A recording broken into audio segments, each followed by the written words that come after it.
government during that time. Now, it is. Good morning. We are live in central London outside the COVID inquiry, where in a couple of minutes the former Prime Minister Boris Johnson will start answering questions about his handling of the pandemic. Now, of course, it is a major moment in these proceedings and one that the families of those who've lost their loved ones have been waiting for. Now, he arrived early this morning, about 3 hours before he was due to take the witness box, and as you'd expect, there were plenty of photographers and camera crews waiting for him. So a warning, there are some flashing images in these pictures we're about to show. You're going to apologise to the bereaved families, Mr. Johnson. Did you make mistakes? And there he goes. Well, now, look, he's inside, and it's widely expected that Mr. Johnson is going to be taking questions for the next couple of days. Of course, taking those questions from Hugo, Keith, KC. It's going to be 2 days of intense scrutiny about the decision-making of Boris Johnson and the rest of those at the very top of government, at a time when the country was facing a pandemic, a once-in-a-generation situation that none of them had faced before. Now, of course, we're going to have analysis of this throughout the morning and rest of the day here on Sky News. It's considered that Boris Johnson is going to have to answer a number of very key questions. He's going to, of course, be asked why he has chosen to issue the fulsome apology that we are expecting him to issue. He's going to be asked about the decisions he made about when to lock down. It's been suggested that he was advised to lock down earlier, that he chose to issue that lockdown at the end of March. More of a mid-March timetable was suggested. He's going to be asked about his language, of course. We've seen and read and heard some of those colourful words used by those at the top of government during the pandemic. He will be asked about that as well. And he's also going to be asked about some statements that he made about letting the bodies pile high, whether or not he said that in jest, whether or not that was gallows humour at a time when everyone was really struggling to understand and to get through the process. But Boris Johnson is going to face questioning about that, and he will be asked whether or not he understood what was taking place, whether or not he understood the science that he was being advised about. Remember that it was suggested that he was bamboozled by the science. Now, our health correspondent Ashish Joshi has been following this inquiry all the way through and, of course, is with us today. And Ashish, look, it's going to be a big moment for Boris. We are expecting him to start in a couple of minutes' time. Where do we think it's going to begin in terms of the questioning from Hugo Keith? I expect Hugo Keith KC will start with questions and keep them to some sort of chronological order, because that would make sense. We are never party to what is going to happen. We don't have a timetable. But I imagine he'll start at the beginning, right? This is the module which concentrates on political decision-making. We've had the prep, the modules dealing with how prepared was the UK for a pandemic. This is about the key decisions made at the time with the unfolding evidence. And that might be Boris Johnson's defence this morning. We're dealing with an unprecedented health crisis that none of us have been in before. Okay, Ashish, thank you for that. Let's go straight there. Baroness Hannah in the chair. Boris Johnson is about to give his evidence. Mr. Johnson called and appears at a hearing, or the inquiry publishes the witness's statement. It's meant to be confidential between the witness, the inquiry and the core participants. And I wish to remind all those involved in the inquiry process that they must maintain this confidentiality so as to allow the sharing of materials prior to hearings between those most involved in the inquiry process. Failing to respect confidentiality undermines the inquiry's ability to do its job fairly, effectively and independently. Thank you, my lady. Well, my lady, today's witness is Boris Johnson.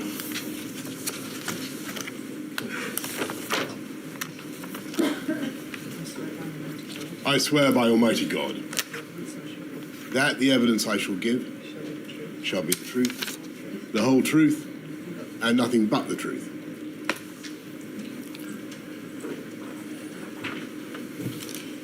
Could you commence your evidence, please, by giving us your full name? Alexander Boris Tefeffel Johnson. Thank you, Mr. Johnson. Thank you for attending today and for the provision of your witness statement, 255836. It's dated the 31st of August, as you know, and it contains the usual declaration as to the truth of its contents on the final page, I think page 233.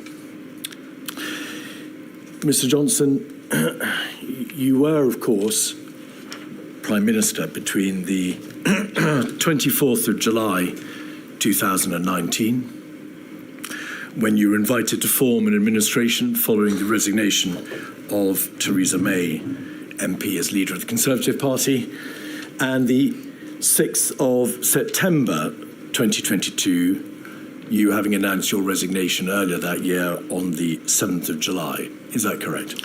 Yes, it is, Mr. Keith.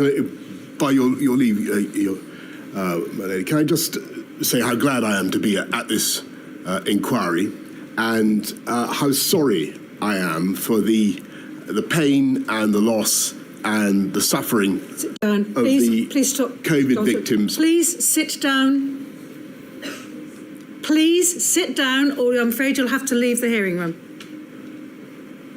I'm sorry, if you don't sit down, I'm going to ask the ushers to get you to leave. Right, ushers, please, could you ask them to leave?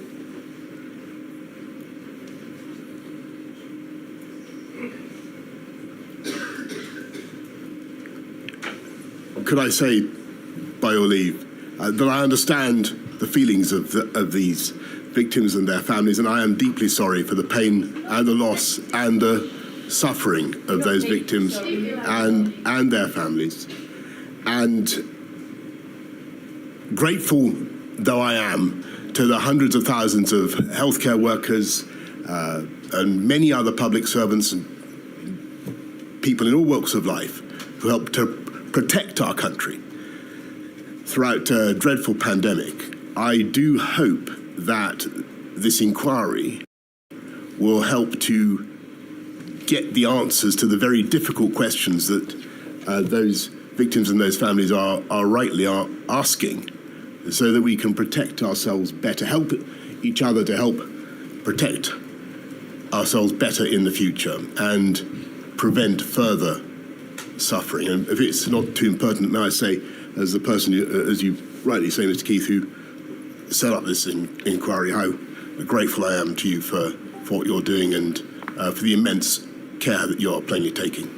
Thank you. Mr. Johnson, just a few more questions more, please, in relation to your career. On the 9th of June 2023, did you announce your intention to stand down as the Member of Parliament for Uxbridge and South Ruislip? You then, I think, formally resigned the following Monday, the 12th of June, when you were appointed Steward and Bailiff of the 300s of Chiltern. You were, of course, previously Foreign Secretary and Mayor of London. You correctly observe that you yourself announced the institution of this statutory inquiry on the 12th of May 2021. You ordered the institution of a full and independent public inquiry, did you not? I did, Mr. Keith, and I believe that's the right way forward. When you made that announcement, you said this: amid such tragedy, the state has an obligation to examine its actions as rigorously and candidly as possible. The number of deaths across the United Kingdom, calculated whether by registration on the death certificate through COVID or the measure of excess deaths, is now over 230,000. By any measure, Mr. Johnson, that is a shocking figure and a terrible loss of life.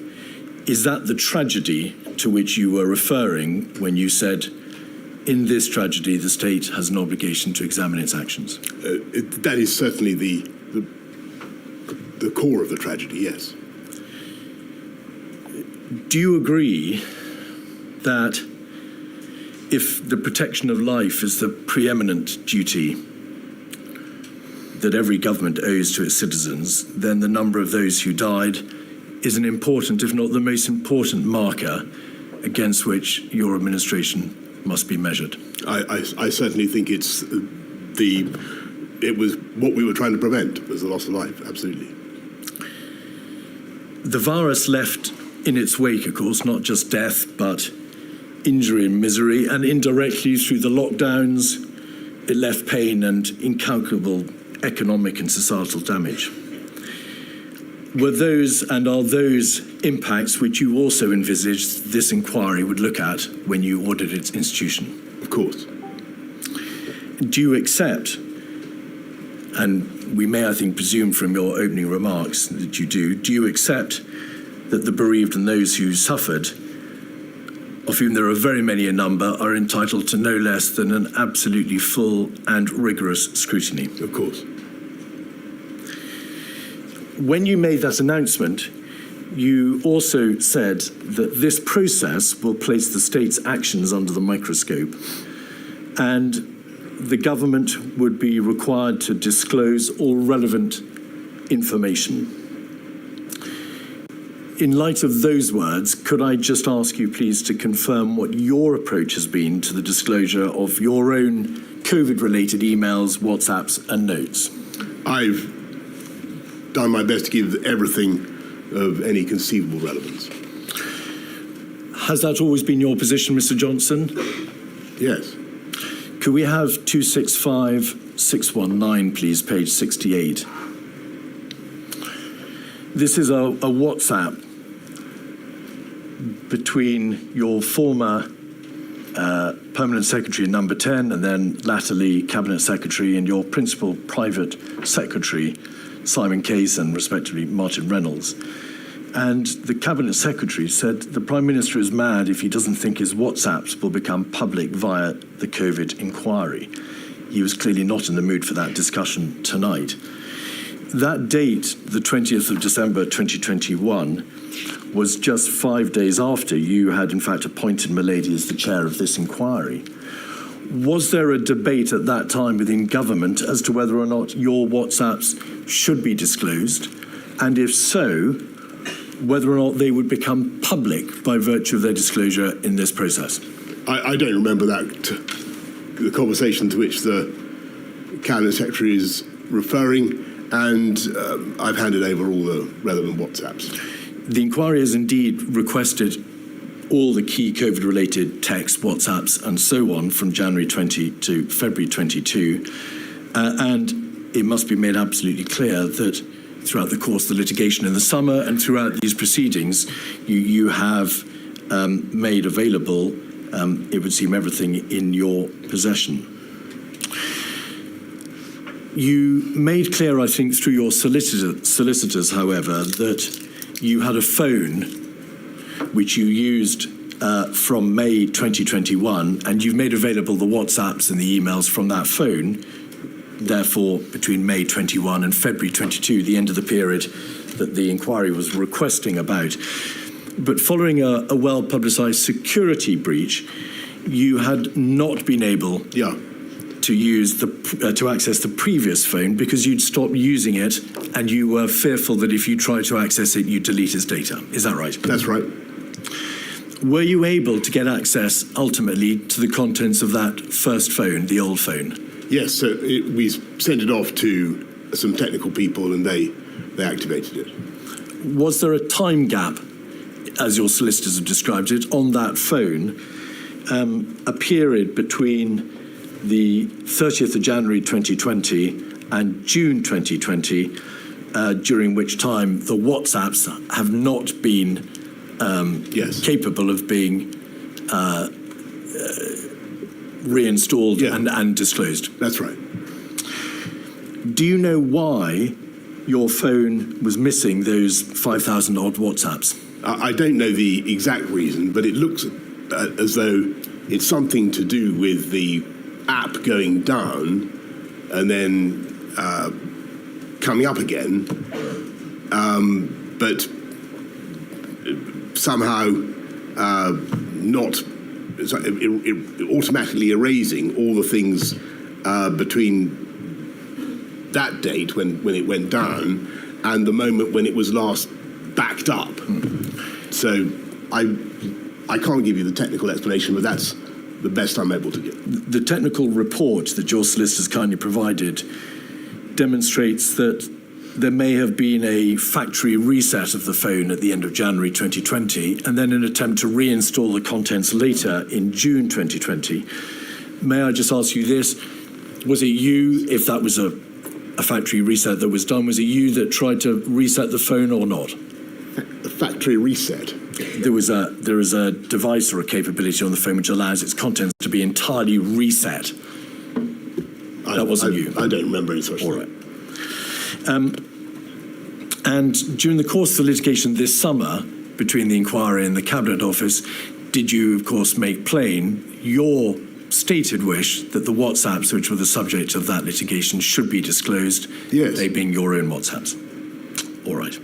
Can I, for the avoidance of doubt, make it absolutely clear I haven't removed any WhatsApps from my phone, and I've given you everything that I think you need.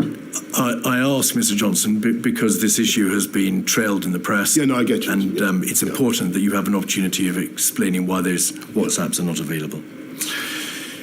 In your witness statement, at paragraph 10, you say, Mr. Johnson, that unquestionably mistakes were made. And for those, you say you unreservedly apologise. We have the statement there. I'd like you, please, to set out in broad terms, of course we'll be looking at the detail of it later, but in broad terms, what mistakes you refer to there. Bearing in mind that we are only concerned in this module, Mr. Johnson, with the core decision-making, with the lockdown decisions, the NPIs, the non-pharmaceutical interventions and so on, not vaccines, therapeutics, antivirals. Okay. What mistakes do you unquestionably accept were made?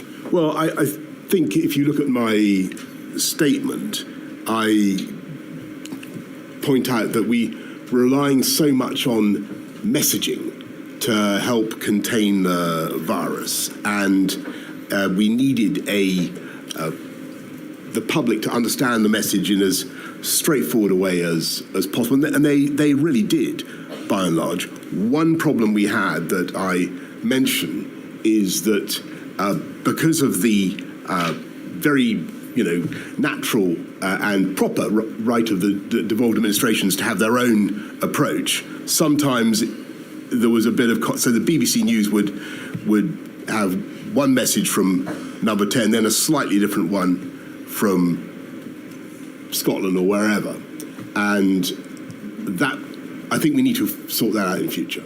And I'm sure there are plenty of other things that we could have done differently, but I have no doubt it will come to them in the course of the examination.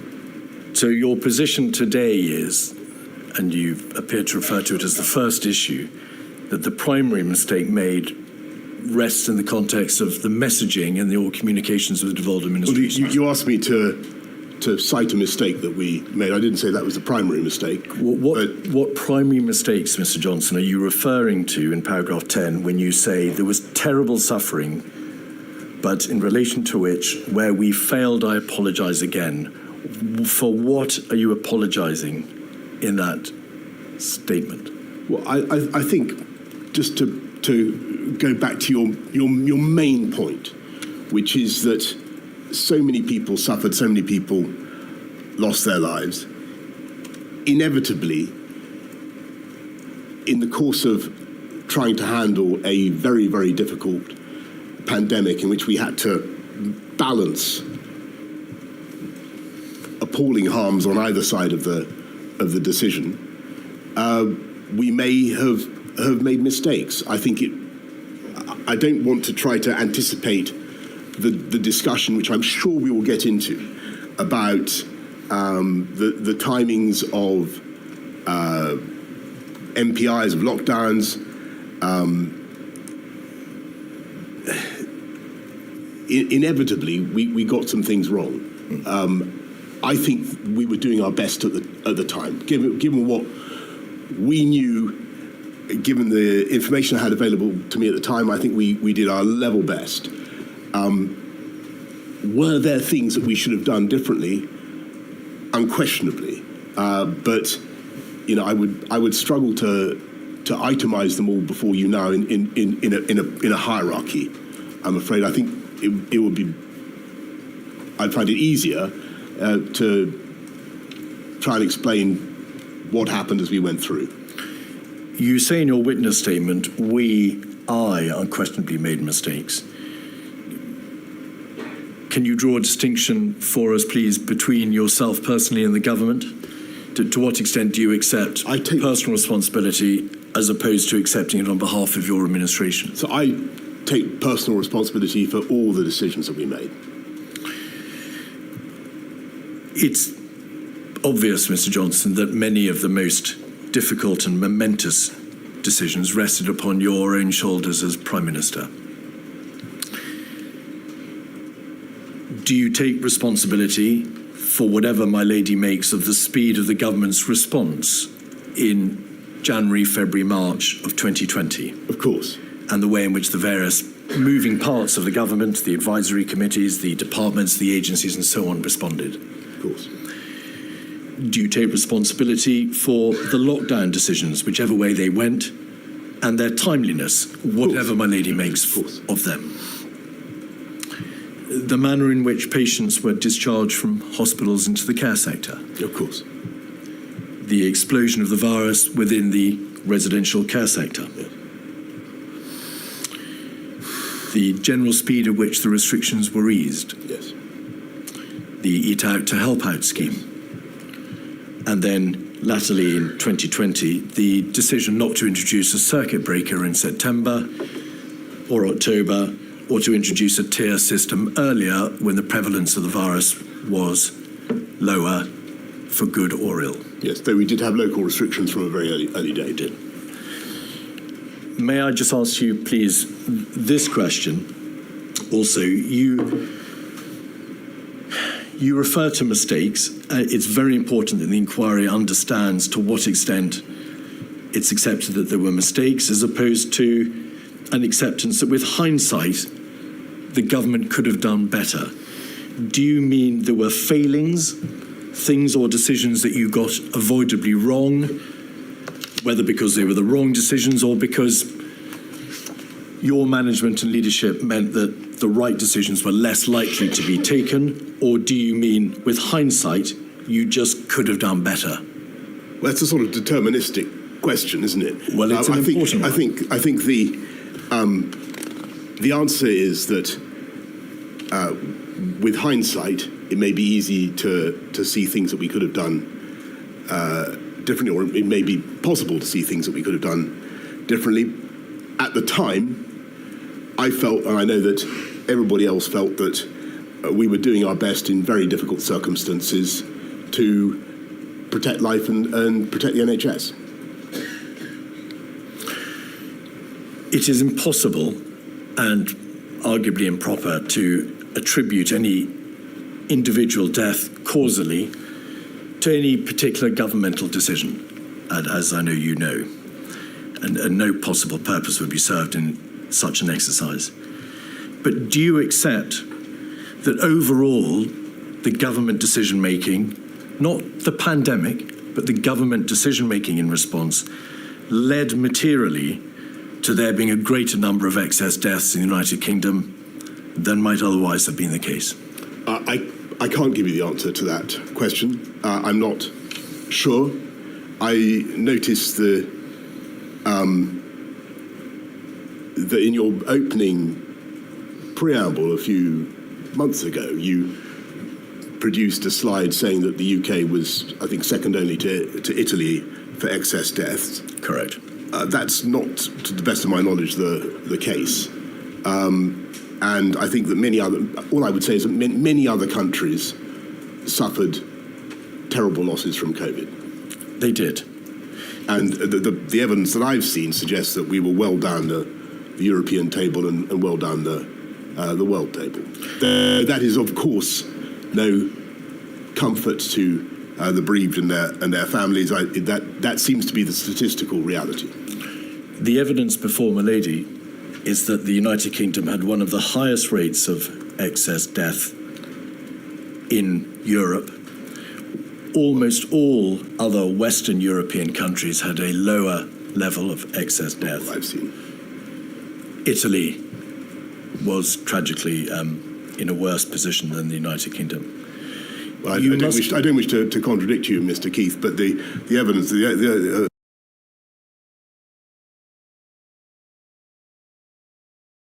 ONS data I saw put us, I think, about 16th or 19th in a table of 33. In Western Europe, we were one of the worst off, if not the second worst off. You must have long reflected since that time why that was so. Why do you think that we had the rate of excess deaths in this country that we did ultimately have? As I say, I think that the statistics vary, and I think that every country struggled with a new pandemic, and I think the UK, from the evidence that I have seen, was well down the European table and obviously even further down the world table. If I had to answer why I think we face particular headwinds, where the shippers you can use. You are assured of prompt pickup anywhere in the UK by our personnel. They also make sure your items are well packaged to get to its destination in time. When it comes to door-to-door shipment, look no further. Well-armed shippers, contact us on 07939009321 or 074989111. And that did not help.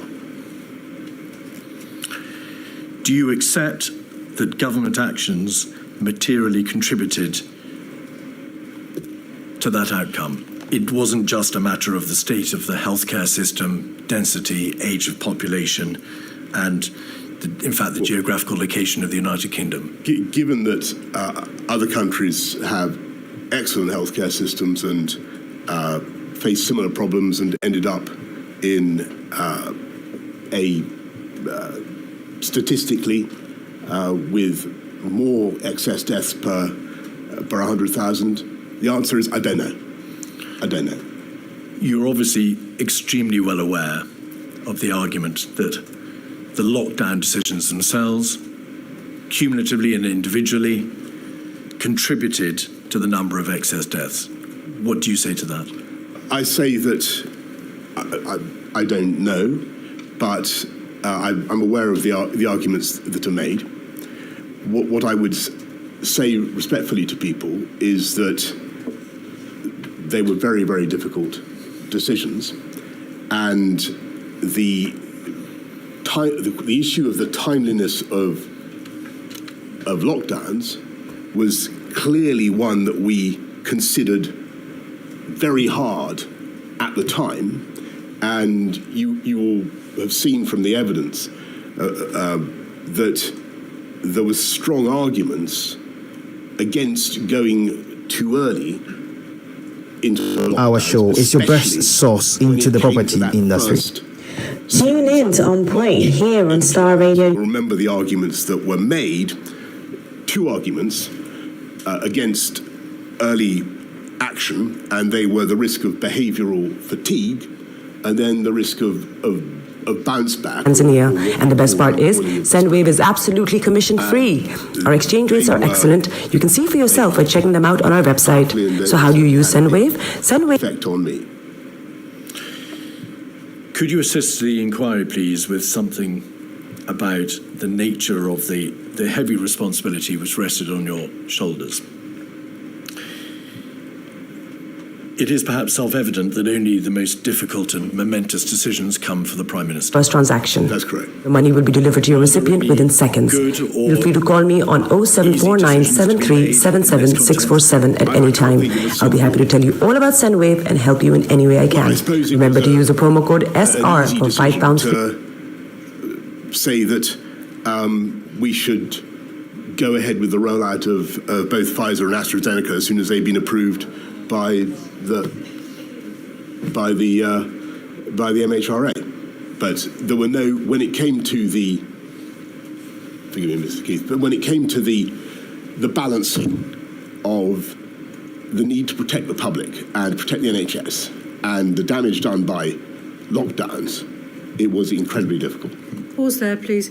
I do understand emotions are running very high. I do, and I think it's most unfortunate when I have to ask people to leave. But we have to ensure that this hearing is effective, and it's got to be effective not just for people in this hearing room, but for people watching on the online streaming. So please make sure your behaviour is appropriate to a public hearing of a statutory inquiry.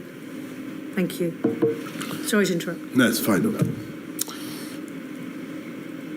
We'll look at the nature of the particular decisions in greater detail later.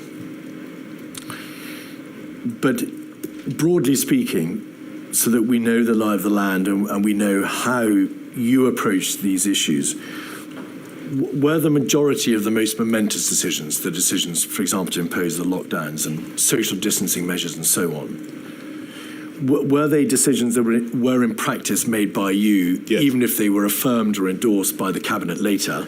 Or were they decisions that were entirely open-endedly made by Cabinet?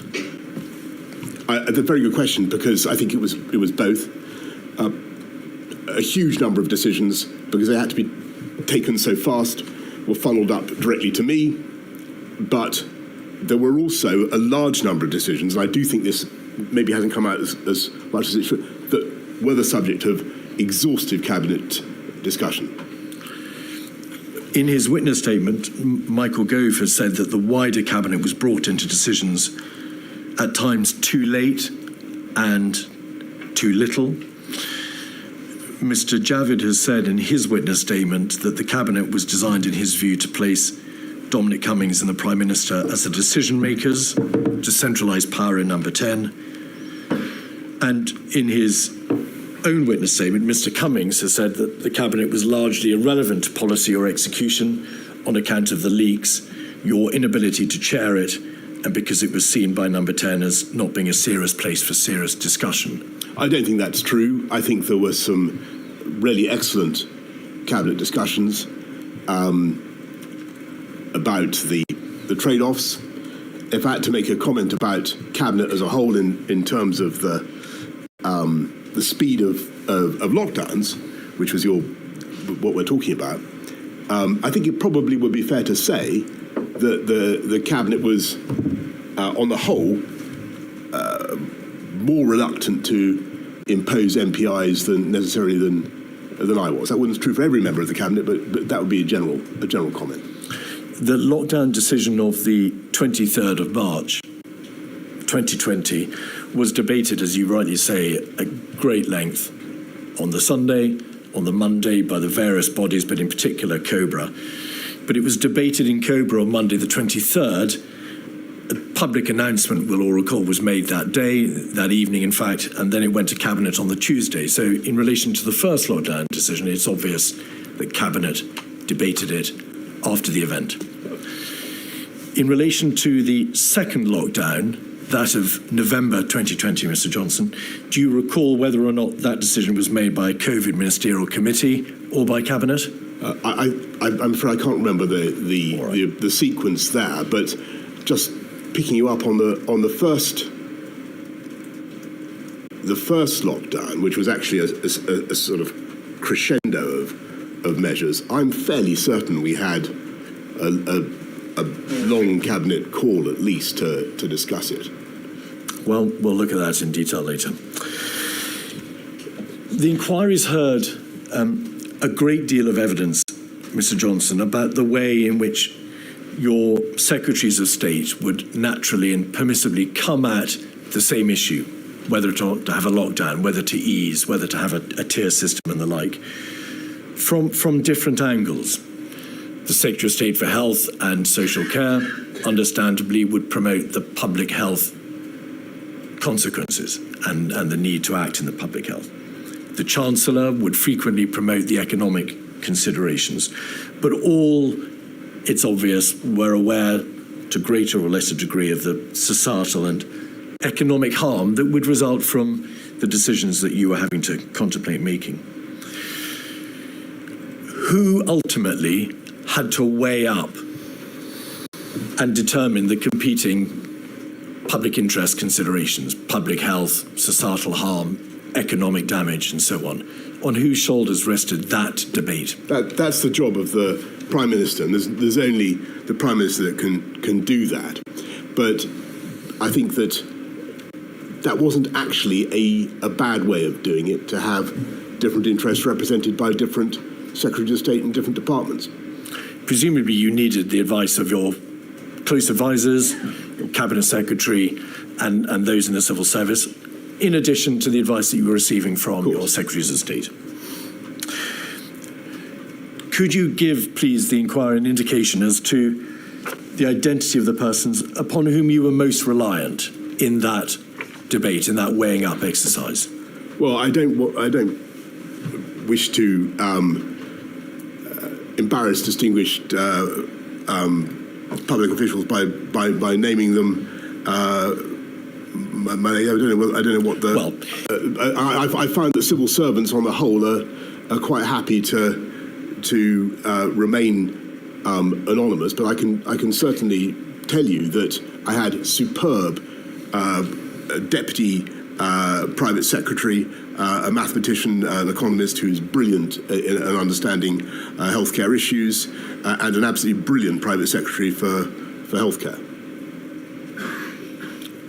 the inquiry's obviously heard from a number of advisors and civil servants. I think you've heard from both of those individuals. So there's no debate about their identity, Mr. Johnson, and no risk. You may need to make the question a bit more specific, yes. Mr. Keith. The evidence is, Mr. Johnson, that you received advice from advisors in number 10. Yes. Obviously, your chief advisor, Mr. Cummings. Yes. You received advice from the Cabinet Secretary. Firstly, yes, Mark Sedwell, and then latterly Simon Case. You received advice from the CMO, yes, and then the General Chief Scientific Advisor. Yes, I should have cited them first. Yes. It's apparent that on top of the formal advisory structures, the meetings with the CMO and the GCSA, the meetings with the Cabinet Secretary, the meetings with your ministers, you had a profusion of meetings with your Chief Advisor, Mr. Cummings, with your Cabinet Secretary, with your Principal Private Secretary, and so on. There were a huge number of rolling meetings with your innermost group of advisors, and I want to know to what extent, therefore, you came to rely upon them in the ultimate decision-making process. I, of course, relied on the advice I was given, but the way it works is advisors advise and ministers decide, and that was what happened.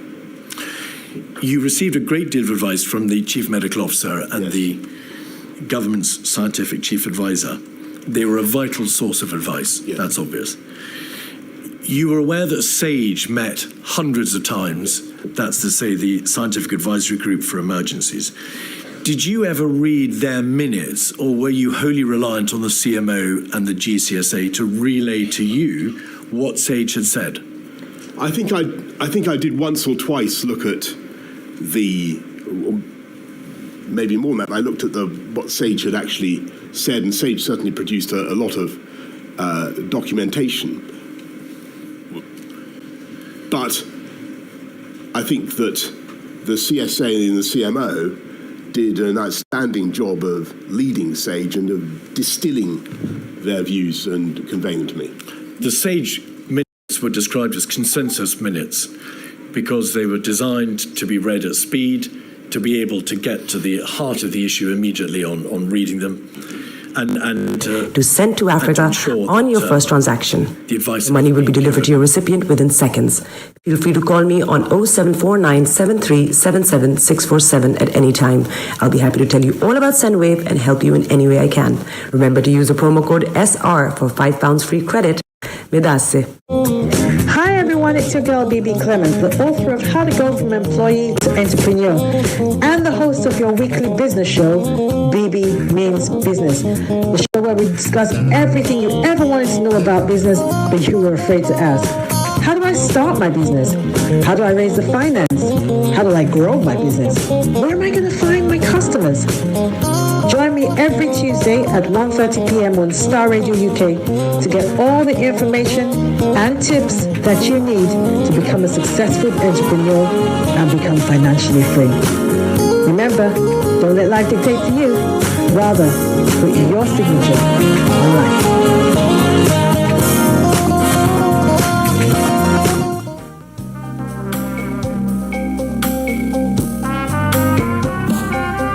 Are you looking for the fastest, reliable, and trustworthy door-to-door shipment company? Well, look no further. When was the last time your family received a shipment back in Ghana on time and in time? You are not sure?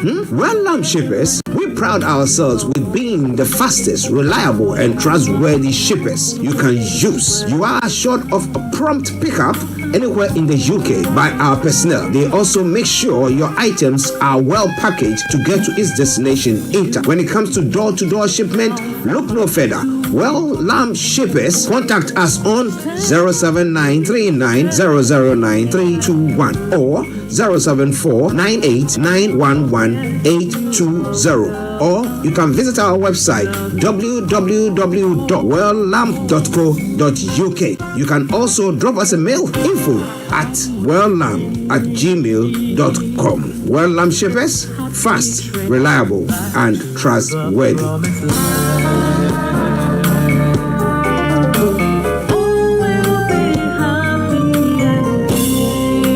Hi there. Are you dreaming of owning your own house in Ghana? Then you will need a well-documented piece of land that is free from troubles. I highly recommend My Africa Property for any size of land that you will need. With My Africa Property, lands are available in Pram, Sopoli, Tohenia, Ogome, Dodova, Winneba, and many other locations at affordable prices. These locations are about an hour away from the airport, only 35 minutes from the motorway, 10 minutes drive from Central University College, 10 minutes drive to the beach, and close to Pram Senior High School and Ghana Men's Soccer Center of Excellence. For more details, visit our website www.myafricaproperty.com or call our UK office on 0208 123 2523. For our US and Canada offices, call us on +1 585 184 994145. You can also email us at ghana@myafricaproperty.com. Getting onto the property ladder has never been easy until now. Join us this and every Thursday from 7 p.m. to 8:30 p.m. live on the Property Hour Show on Star Radio UK, where we talk to mortgage brokers, property developers, estate agents, landlord, tenant, property consultants on how to invest or get into the property business and make money. You can't afford to miss this. The Property Hour Show is your best source into the property industry. Best radio show. Broadcasting worldwide, online 24/7. All around the world. In your car. At work. At home. On your smartphone. Hi there, this is CJ Buckleman, your life coach. And whenever I'm in London, I listen to Star Radio UK right here. But guess what? You can listen to wherever you are. Ladies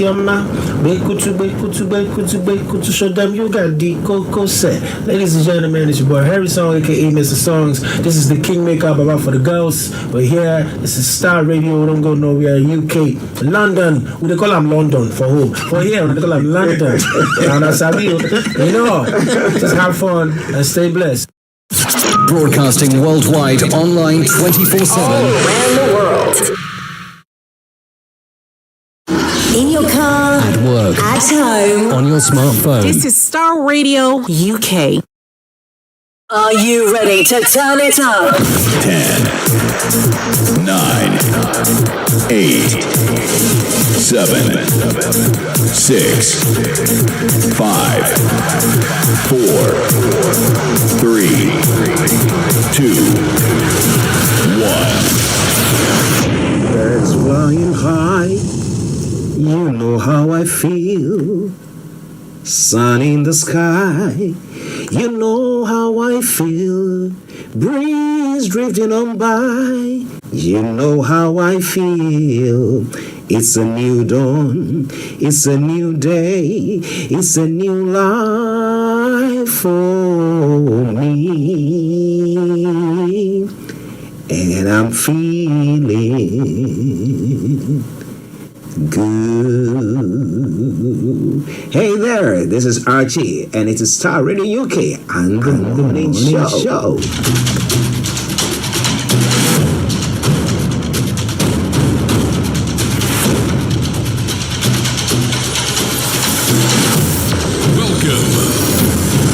This is Star Radio. This is UK. Star Radio UK. This is Star Radio UK.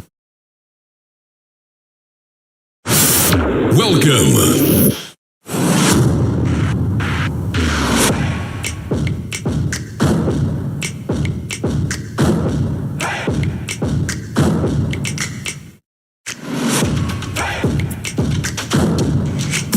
Broadcasting worldwide, online 24/7. Enlighten your day with Star Radio.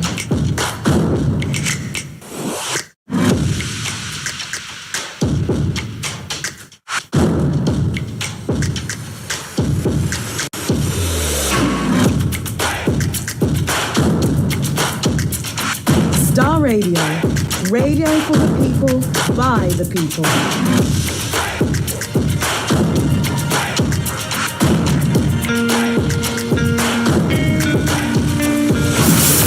Welcome. Love for you runs deep. All of you makes my heart beat.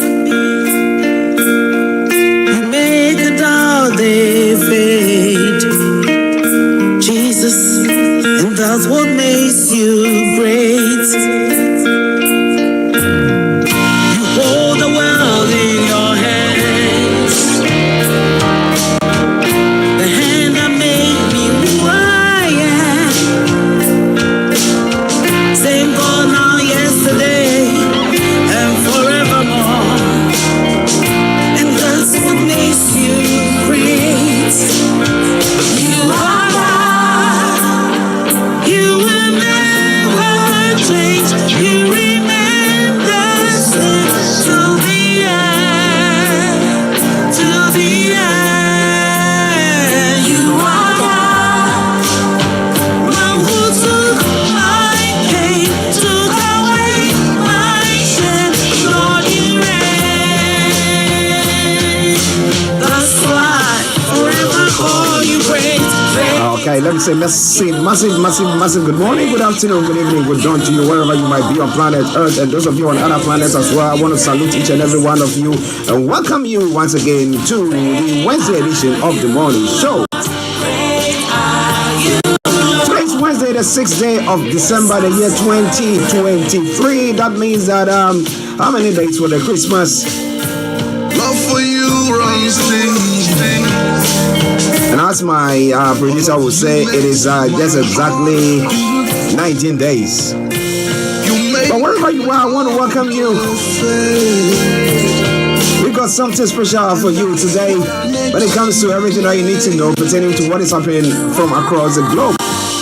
From archaeology to zoology, from Accra to Zanzibar, from the COVID inquiry here in London, and from everything that is going on in your corner, we will be able to bring that all your way. I remain yours sincerely, the one and only. This is the morning show with Archie. Well, let me say good morning to my team this morning, Mr. Koikimedia, all the way in London, and not London, where the COVID inquiry is taking place. He's going to be reporting live from there to us. And also, let me say morning to my able producer, Mr. Francis Guy, making sure that everything pans out well and works well for us all so that we can enjoy the program. So wherever you are, Mr. Francis Guy, good morning to you. And let me say good morning to Bishop Adeshina, Anthony Adeneji Aziz, massive good morning to you.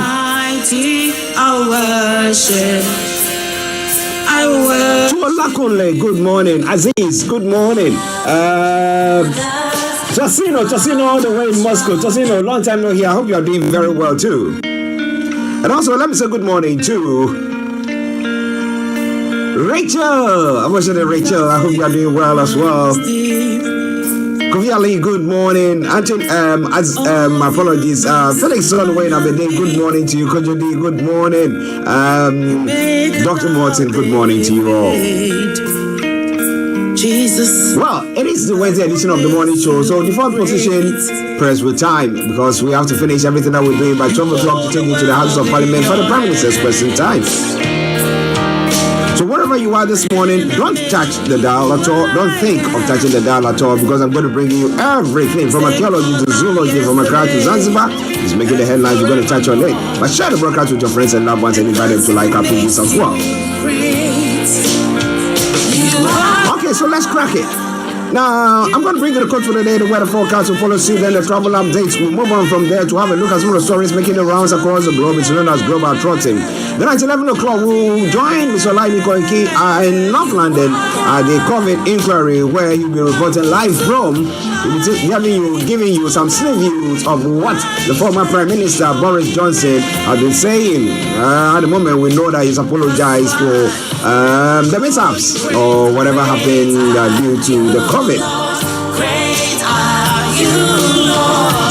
Then after that, we'll look at some of the other stories making the rounds. At 12 o'clock, we take you straight to the House of Parliament for the Prime Minister's question time. So, that's what's going to be for you today. So welcome on board, tighten up your belt, and let's take off.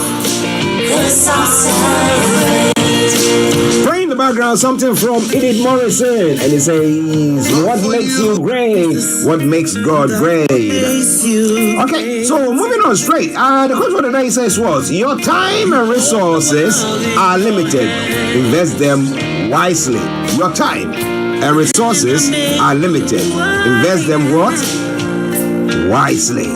Same God now, yesterday, and forevermore. And that's what makes you great. Okay, so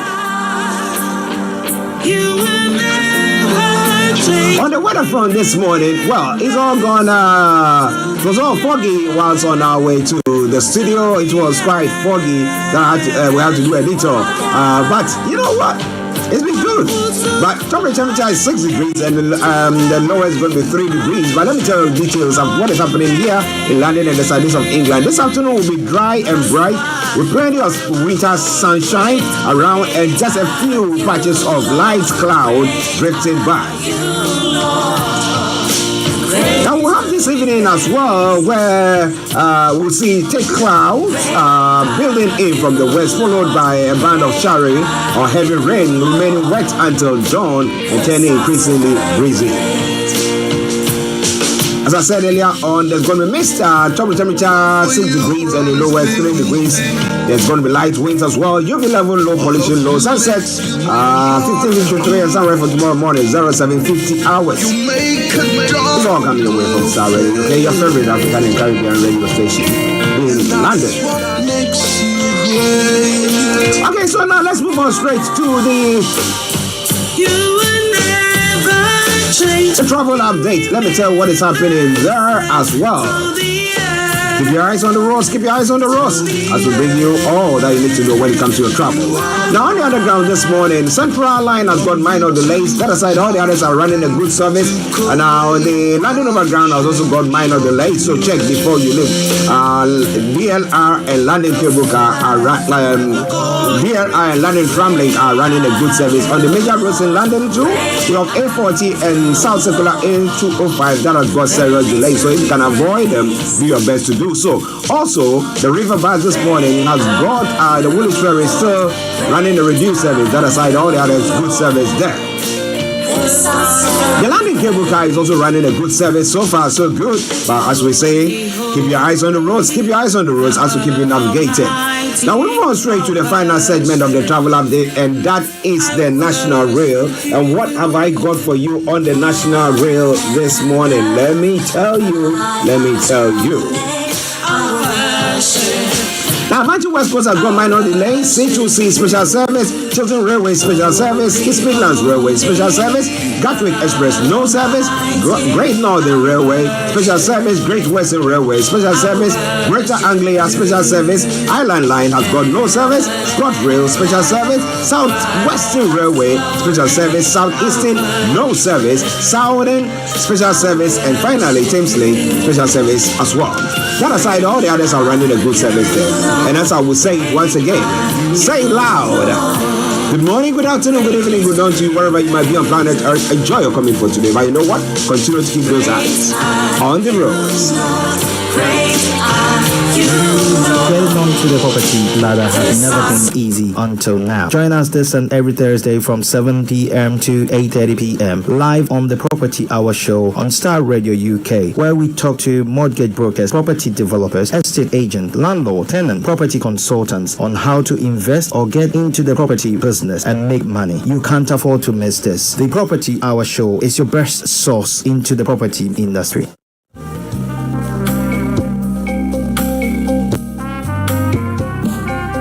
Are you looking for the fastest, reliable, and trustworthy door-to-door shipment company? Well, look no further. When was the last time your family received a shipment back in Ghana on time and in time? You are not sure?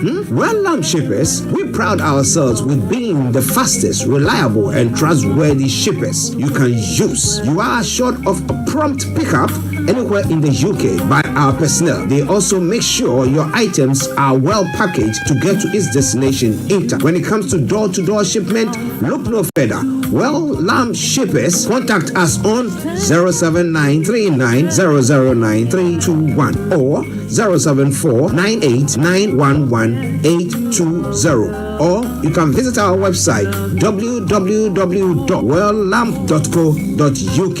You can also drop us a mail, info@welllamp@gmail.com. Well Lamp Shippers, fast, reliable, and trustworthy.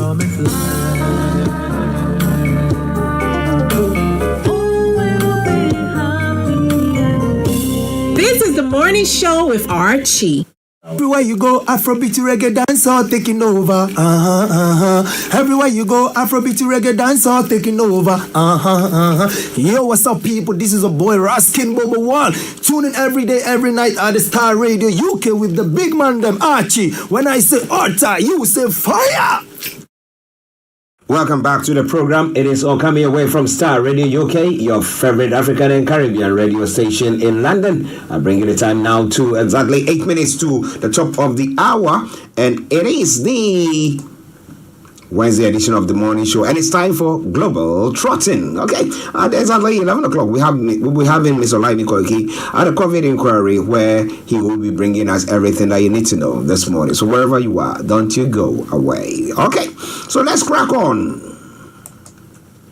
Well, for those of you, or all of you on the various platforms listening to us from there, I want to salute each and every one of you, and I say thank you very much for doing so. Go another step, share the broadcast with your friends and loved ones, and invite them to like our pages as well. Now, when it comes to the stories I'm going to be looking at this morning, ECOWAS court orders Benin Republic to pay Igboho 20 million CFA for unlawful detention.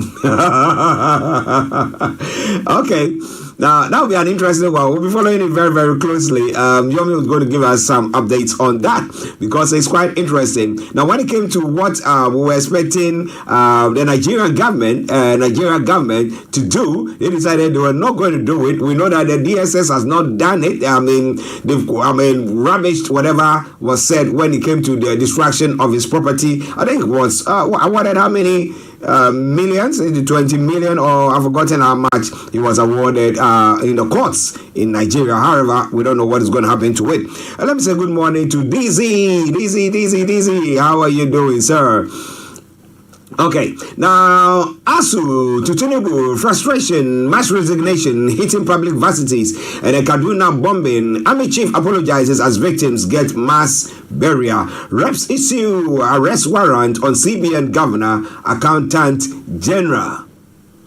Okay, we'll be looking into that. It's quite an interesting one. Nigeria Assembly to sanction ministers, MDs not committed to budget defense, and Nigeria Kuwait sign bilateral air service agreement to boost trade tourism.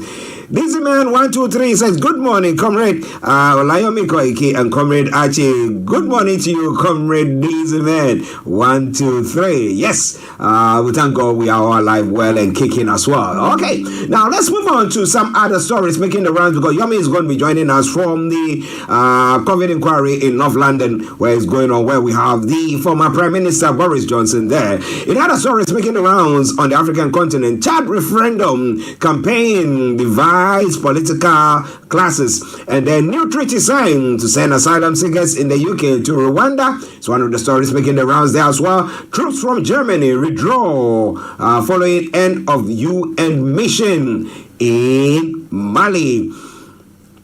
And then one other story making the round this morning. War in Sudan negotiations reach deadlock. So they are going on and on and on and on. To what end? Destroy everything?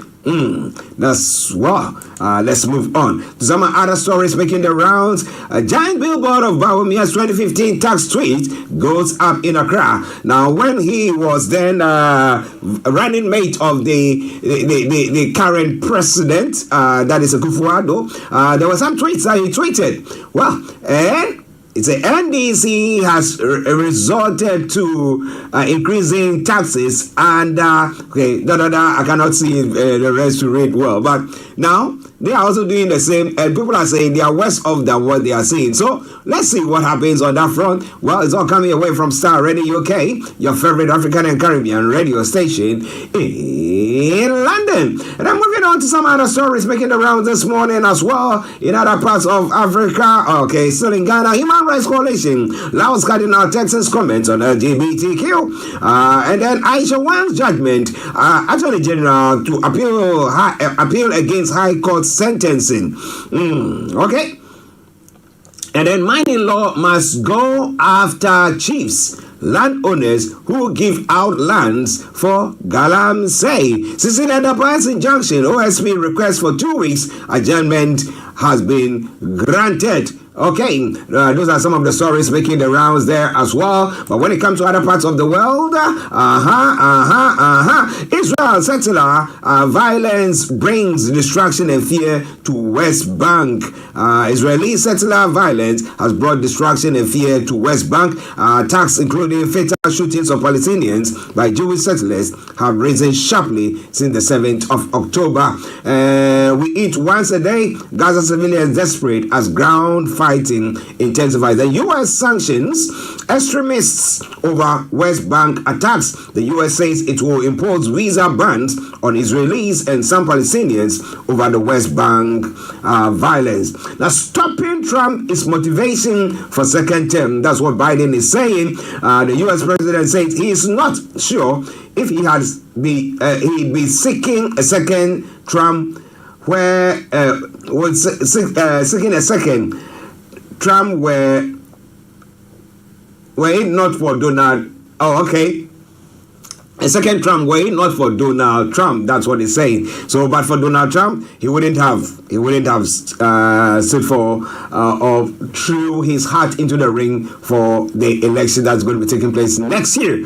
Okay, and then in other stories making the rounds, royal couple pose for show of unity picture. That is the king and the heir to the throne and their wives. Okay, the queen and the princess of Wales all together once again.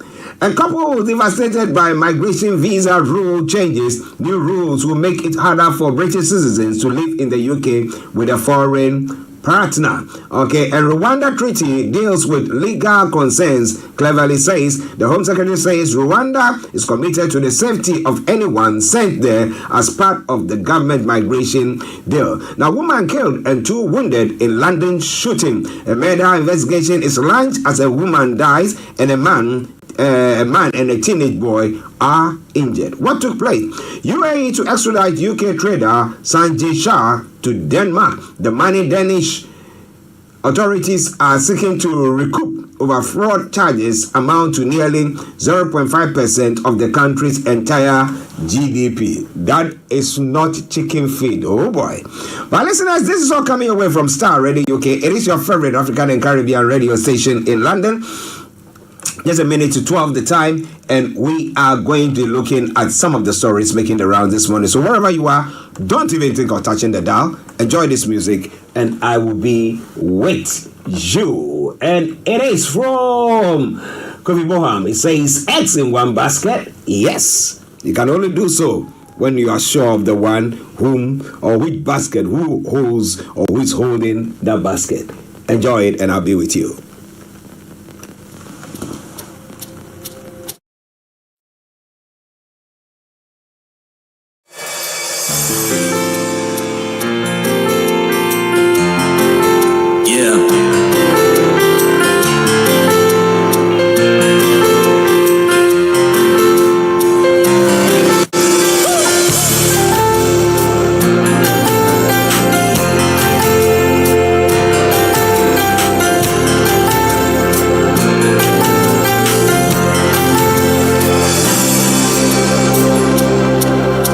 was told, when you want to cross the road, look left, right, and left again. Look left, right, and left again. If you don't do this, you could die in pain. A motor go fit to jam you insane. Ay, ay, ay, ay.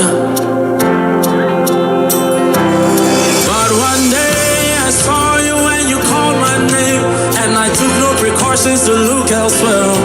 Cause I can never be a casualty in your hands, oh my Jesus, say I can never be a casualty in your hands, oh.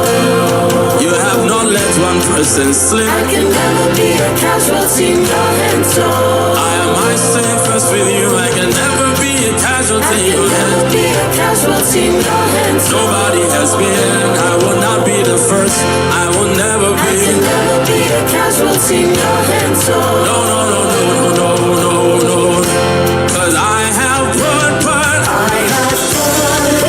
all my eggs into one basket. That basket is you, Jesus. All around the world. That basket is you, Jesus. In your car, At work, at home, on your this is Star smartphone. Radio UK. I have made my choice. I will follow till the end of the road. I have no backup plan besides you. My basket is there. I have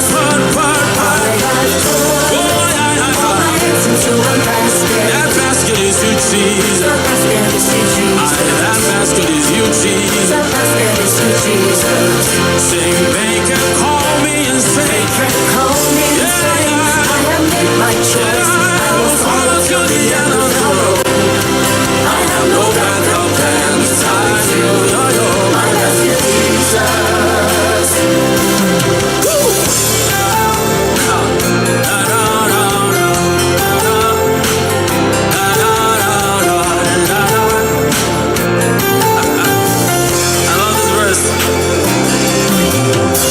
They said it's risky to follow Jesus.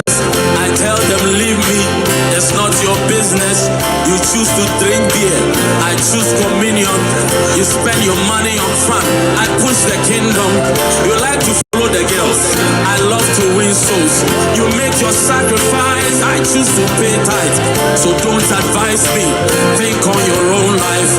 I have made my choice for life, and I have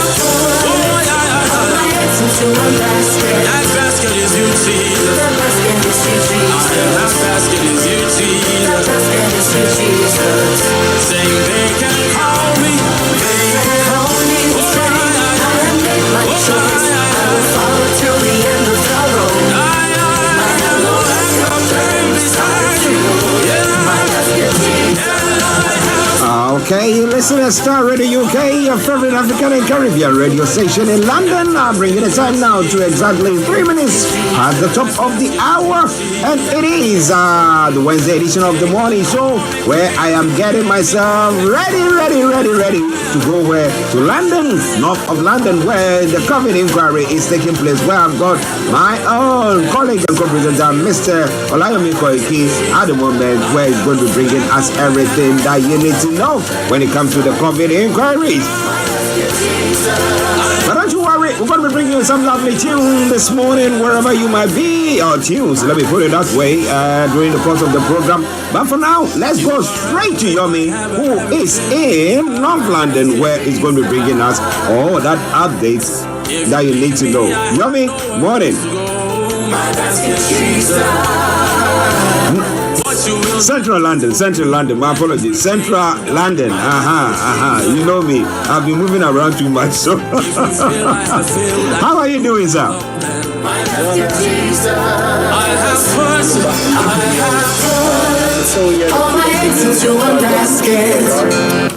Yeah, don't worry. It's sorted now. It's sorted now, yeah. Okay, now I can hear you much better now. A very good morning to you, and welcome once again to all our listeners and viewers around the world. And let me come back again to you in the studio. Yes. A bit of echo. Yes, just bear with us. Just bear with us with that echo that is coming through there. But Yomi, this man says that the government must rethink its strategy to ban the families of people coming to the UK on work visa.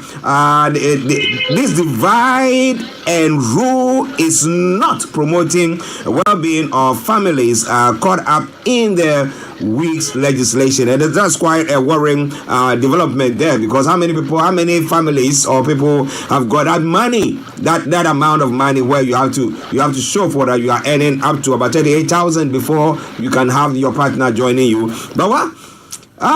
In central London, Yomi is there. You want to join Yomi there? You can just join Yomi via listening to us on this program. So Yomi, now let's come straight to why you are at the COVID inquiry this morning. Well, it's a very busy day, as you can tell, because, the big gun is right inside. And I can tell you already that Boris Johnson is currently inside. The inquiry started at exactly, 10 o'clock. He's been giving a lot of information. I'll be sharing that with you. We were here last week as well, but, Boris Johnson, as a lot of us know, the former Prime Minister of the UK, during the COVID, there were a lot of decisions that were taken and so much other decisions that were not taken. He has actually accepted apology, to some of what took place, during that period when I can say we lost about almost 26,000, lives during the COVID. If I turn the camera around, there's a lot of activities going on. A lot of extra security has been drafted in, as you can imagine, having the former Prime Minister here. So you can tell that today is one of those days, as some of the things written there says the vaccine injured needed, health decline at the NHS safe. Well, like I said, I'll be telling us a little bit more what the former Prime Minister have said so far. Well, let me come back again to you in the studio, Star Radio UK, the finest African and Caribbean radio station in London. Well, have you had the privilege of going in there at all? Yes, I've actually been inside. I've been here just an hour ago. We're currently seated, just on the first floor there, where all the medias, that are accredited are allowed to go in. But as you can tell, there's a lot of journalists from different parts of the globe this morning. It is much more busier than the last week that we were here. And like I said, Boris Johnson arrived 3 hours, not too sure why, before the COVID inquiry started. Maybe in the darkness, so that maybe some of two people might not be able to capture him. But I've been told that some cameramen were already waiting for him. I can tell you that there's a lot of families, a lot of pictures that have been laid across, the building itself. And these are individuals that lost their life during the COVID.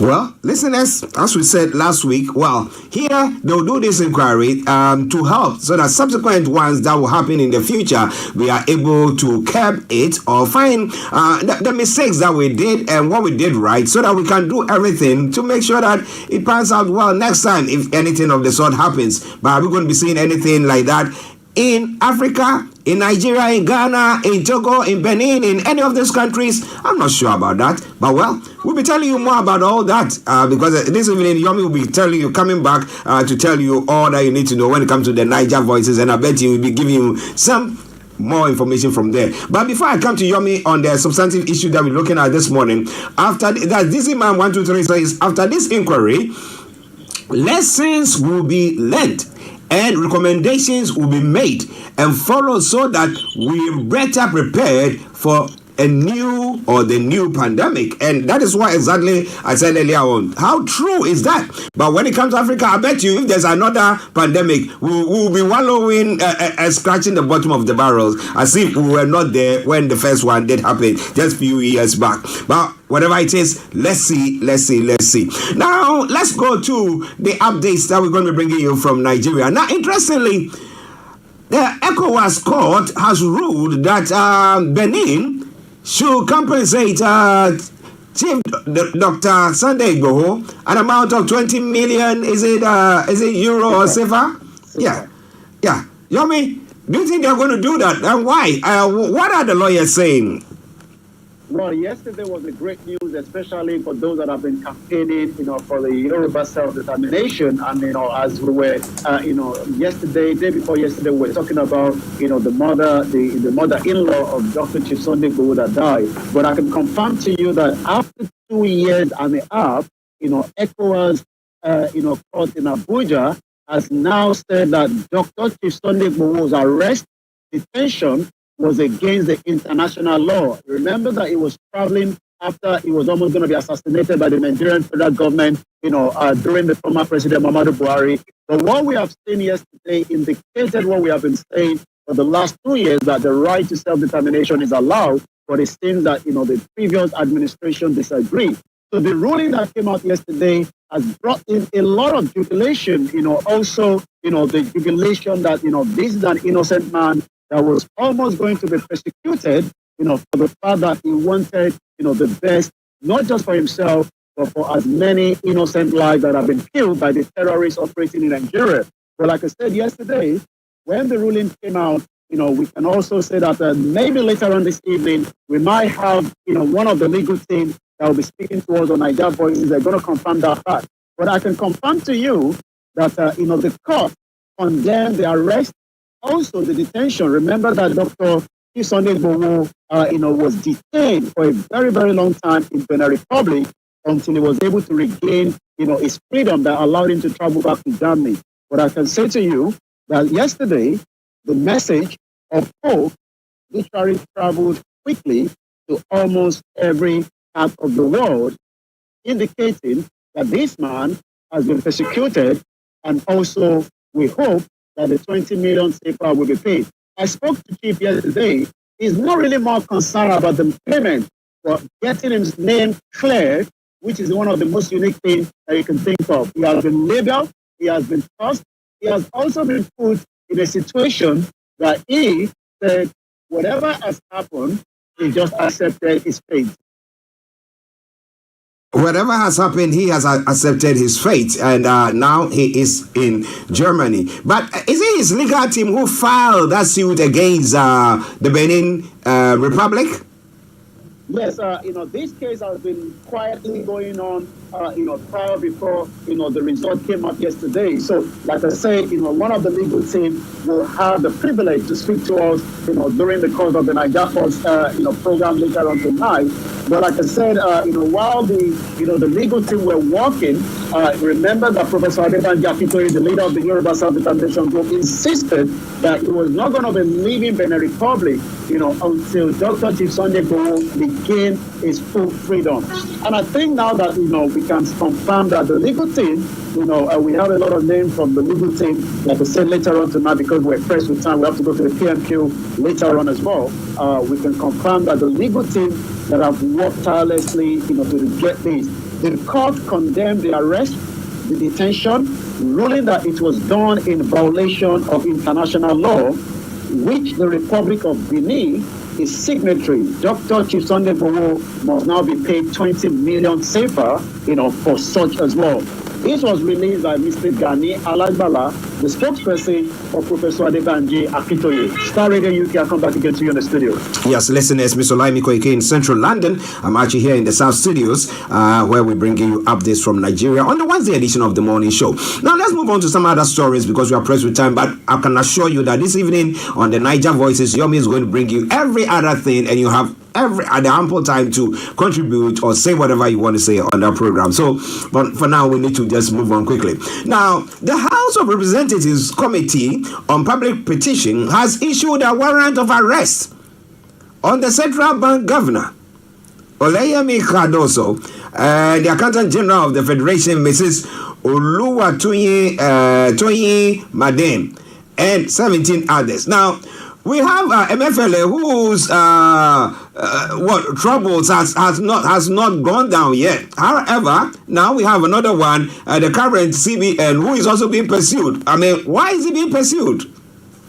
Well, when the news, surface out, the question again is, could it be to do with the corruption cases, or could it be that something, has not gone right? Like you talked about the former, CBN governor, is still currently being, fighting, it's guilty, not guilty rather, but let's go into this particular one. The Central Bank of Nigeria, the reps have now issued an arrest warrant on the CBN and the governor. This was a motion that was moved by Mr. Agidi, says that the arrest warrant has become inevitable following attitude of inhibits. The House of Representatives Committee on the public petition issued a warrant of the arrest of the Central Bank Governor Olayemi Kadoso, also the Accountant General of the Federation Oluwatoyin Maiden, and 17 others for refusing to appear before it to answer questions. Well, so is he going to respond to it, or is it going to be one of those political gimmicks that they normally will do? Well, I think, this administration is trying to be different from the previous administration. So we are hoping that there will be, this situation that will be resolved where you will have to attend. Remember that, the reason why we have Boris Johnson there today is because he needs to give those reasons why, millions of people die. So if the reps or the House calls for you, it is important that you attend, as against doing what you feel like without attending such. Okay, let's see whether the rule of law, as we call it, will pertain in Nigeria this morning. Listen to Star Radio UK. Now, coming to one other story before I hand over to you. The day before yesterday, there was this airstrike that killed, we were talking about 100 plus people in Kaduna. Now, the army chief has come to apologize. Now, how far has that apology been accepted by the community who have faced this deadly mistake? Let me put it that way. Well, I was listening to the chief of army staff on the visit, yesterday to Kaduna, where, like I said, about 150 innocent lives were killed in what they called a mistake, thinking that whoever was on the ground probably was not able to refill them back again to the drone. The Kaduna villagers are now also narrating how the Nigerian army drone wiped out over 34 family members after dropping not just one, 2 bombs 30 minutes apart. Villagers say the 2 bombs were dropped with the skulls of the first respondent caught in the vortex of the second bomb as well. According to what we've heard from the chief of army staff that visited the region yesterday, also, the President Bola Ahmed Tinubu is returning back to Nigeria from Dubai, and we hope that he will be visiting this particular, area, to commiserate with the family as well. But one thing is, this is not the first time we've seen the military dropping, killing innocent lives. The question is, what about the inquiries that took place previously, and how can we amend such inquiry so that we do not have such situation happening again? Okay, listeners, it is Star Radio UK. It is your favorite African and Caribbean radio station in London. It's gone 18 minutes past the top of the hour. We'll leave Yomi to bring you the rest of the stories making the rounds. Over to you, Yomi. Well, Tinubu returns from Dubai after the climate summit and the outrage over the Nigerian military bomb of the civilian, and that is one of the headlines coming as well this morning from Nigeria. Also, there is still so much happening when it comes to, the economy of the country. It is really, really struggling to get itself back on its feet after the previous administration literally bankrupted, the country itself. Local government autonomy. Apprearing seeks partnership with Ohaneze.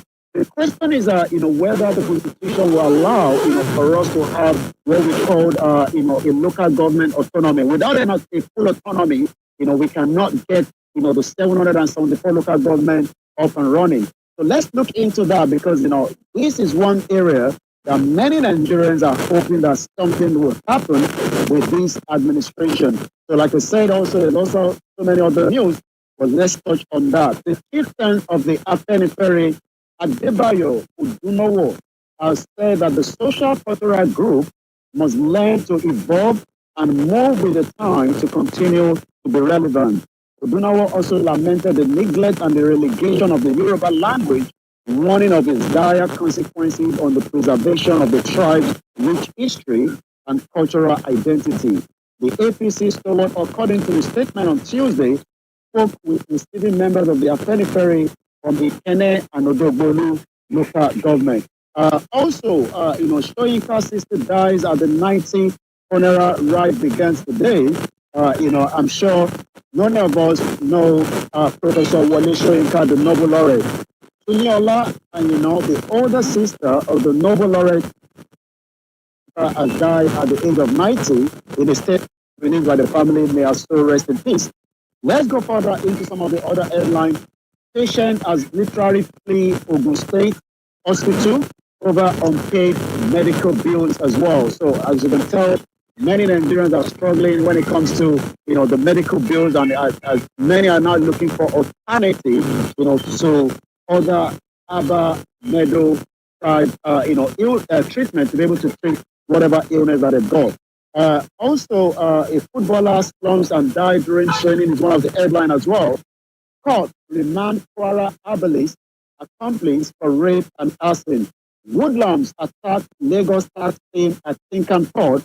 And the other headline says, River Police arrest 4 cops for alleged kidnapping. We've talked about kidnapping in Nigeria. Sometimes these kidnappings are taking place not by individual, but also the same security that is meant to protect innocent lives as well. According to the Rivers State Police Command, has now confirmed the arrest of 4 operatives that were involved in the alleged adoption of a hotel worker in Port Harcourt and consequently demanding a ransom to release it. The hotel worker, simply identified as Darlington, was reportedly arrested on his way to work on Friday around 8 p.m. When the police officer accosted him near the Ubio Akko local government area, according to what we now find out, discovering that those that were working for the policemen actually, kidnapping. I mean, imagine, the Metropolitan Police have to kidnap you. That is exactly what many Nigerians have to face. Remember that during the NSAS, we saw many lives were killed when the military invaded, the unit of the Lekki Toll Gate. Until date, there is still inquiry that has been done, but those inquiries have not been fulfilled, and many lives are still struggling as well. Because we have to go to the PMQ, I'm going to take one more, then come back again to you in the studio, as many Nigerians continue to ask questions how the military were able to kill 150 innocent lives. Later on tonight, there was an aircraft accident that took place about 10 years ago. We will be discussing that in detail because one of the parents of the son that died in that particular aircraft will be having a memorial about the son later on Sunday. But this is going to be one of our most conversations during the Niger Voices. And like I said, we're going to be speaking to the lawyer of Dr. Chief Sunday Blue as well.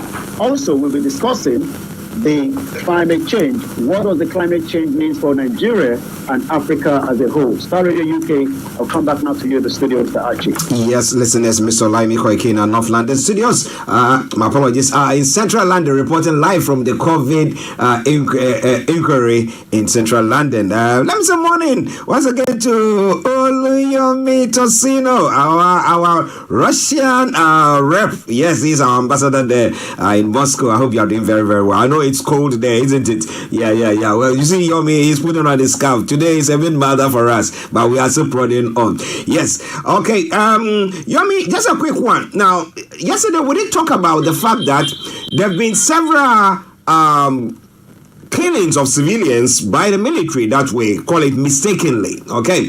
Has there been any inquiries to that? And the government saying that there's going to be an inquiry into this one. So if there are previous ones we've not seen or heard anything of the sort, or inquiries have been done by recommendations and nothing have been, adhered to, then what is the point? Or are people interested in seeing an inquiry like that taking place?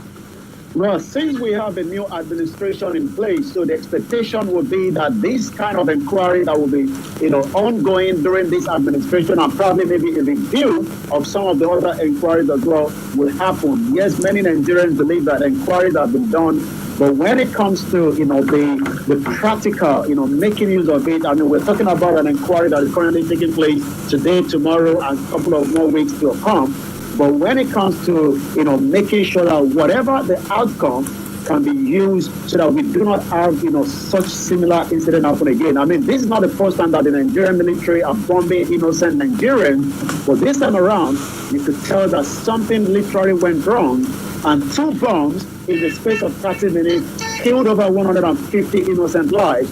And I hope that the president will be traveling to that region to commiserate with the families as well. Well, the president will commiserate with them, but Tosino is saying that, look, don't expect any good thing or any good from this Nigeria government. All is fraudulent, so he doesn't have any hope that any good thing is going to come out from there. But maybe you are listening to us, you want to make your voice heard. Well, this evening exactly at 18 hours, that will be 19 hours from Nigeria, okay? That is 7 p.m. but here 6 p.m. Well, Yomi is going to be bringing you the Niger voices where it's going to have ample time. As I said, lots of inquiries have gone on, plane crashes 10 years ago, and the ECOWAS court awarding Chief Sunday Igboho 20 million safer. Will they pay? Or are they also going to behave like the DSS, going to the court to say that we're not going to be paying, we think that. What is going to be? And what is the reflection of that ruling from the court on the Nigerian courts as well? Yomi is going to tell you more about all that. Yomi, before you go. The Secretary of State for Health is chairing a Cobra now on a weekly basis to do with a fatal viral pandemic, going to be very, very which currently is just but as I leave you to this morning, make sure you continue to stay tuned as we're going to be joining the PM show at 12 noon. This is Star Radio UK, the finest African and Caribbean radio station in London. Thank you, Yomi. Reported on the 12% hospitalization. All right, then, listeners, that has been Mr. Olaimi Koiki from Central London, where he was reporting live from the COVID inquiry. I told you the former Prime Minister is in place, and as most of our listeners or viewers have said this morning, why do you think? Well, here this inquiry will take place. It doesn't matter who you are. If they bring you there, you're supposed to be answering whatever questions that is being posed to you. But when it comes to Africa, in some of the developing countries, we don't see anything of the sort. Actually. But how do you think it's going to be? Tosino says it's freezing in Moscow. Yeah, but he's saying hello. He's greeting every one of you. Tosino, we love you to bits and thank you very, very much. Okay, now I'm going to bring you some tune. This is a Christmas tune from, it says the Keresimeshi. Okay? It's one African tune from Nigeria, a Christmas tune there. So let's enjoy it. And then once we end with that one, I'll be bringing you all that you need to know with the stories that is making the rounds in other parts of Africa. Stay tuned and don't you go away. Was something that was completely outside people's living memory. What we were dealing with is like a once in a century. The people that walked in darkness have seen a great light. And they that dwell in the land of the shadow of death, upon them is the light of the Almighty God. Therefore will we rejoice and be glad, like in the time of the great harvest. For the Lord has made us glad. Thank you, Lord, for Christmas. This is Star Radio UK. This is Star Radio. This is Star Radio UK.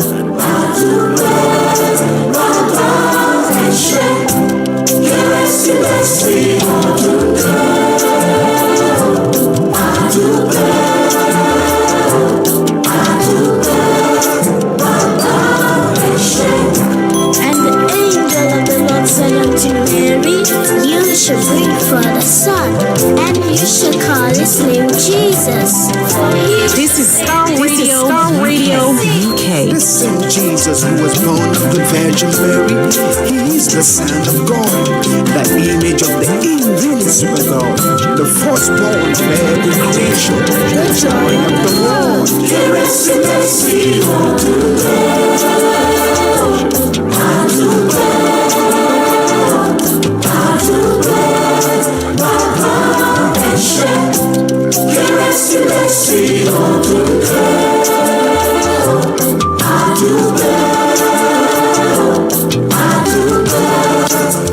Bye.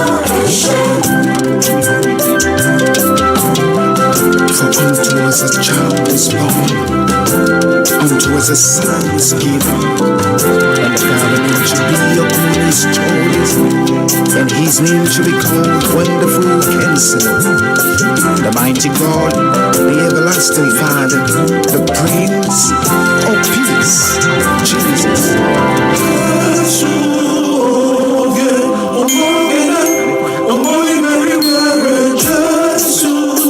This is Star Radio UK.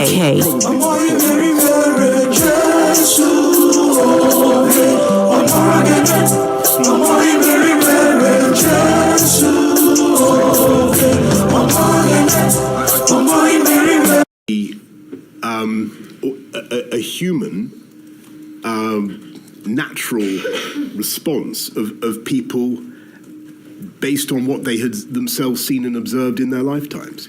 But from the context, from the prism or from the viewpoint of the efficacy and the competence of the government response, regardless of the psychological issues that may have been preying on the minds of its constituent individual parts, that the government failed to wake up, did it not? It failed to understand the significance of the crisis, and therefore it must follow, failed to take steps speedily enough. I think that it would certainly be fair to say of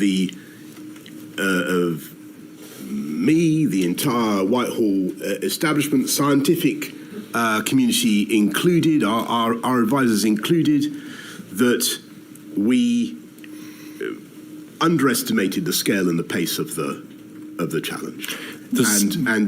And you can see that very clearly in those early days in March, from late February through to the sequence of NPIs, of lockdowns. You can see that we were all collectively underestimating how fast it had already spread in the UK. We underestimated. We put the peak too late. The first peak too late. We thought it would be in May, June. That was totally wrong. I don't blame the scientists for that at all. But that was the feeling, and it just turned out to be wrong. But the evidence before Milady shows that the scientists, at least in part, were aware by the end of January of the hospitalization rate, of the fact that the number of infections was being grossly underestimated, that there was self-sustaining human-to-human transmission. They were aware by the beginning of February that there was no effective test, trace, control, isolate system in the United Kingdom. So once the virus spread beyond China and became self-sustaining, there was no effective means of stopping its entry into the United Kingdom. That was all known to the scientists, at least by the beginning of February. Why wasn't it known to the on the test, trace, ministers? On the test, trace and isolate, on the whole diagnostics question, I think if you look at the evidence, you can see actually that we were being assured, I was being assured that we were in a good place on that until it became clear that wasn't quite right.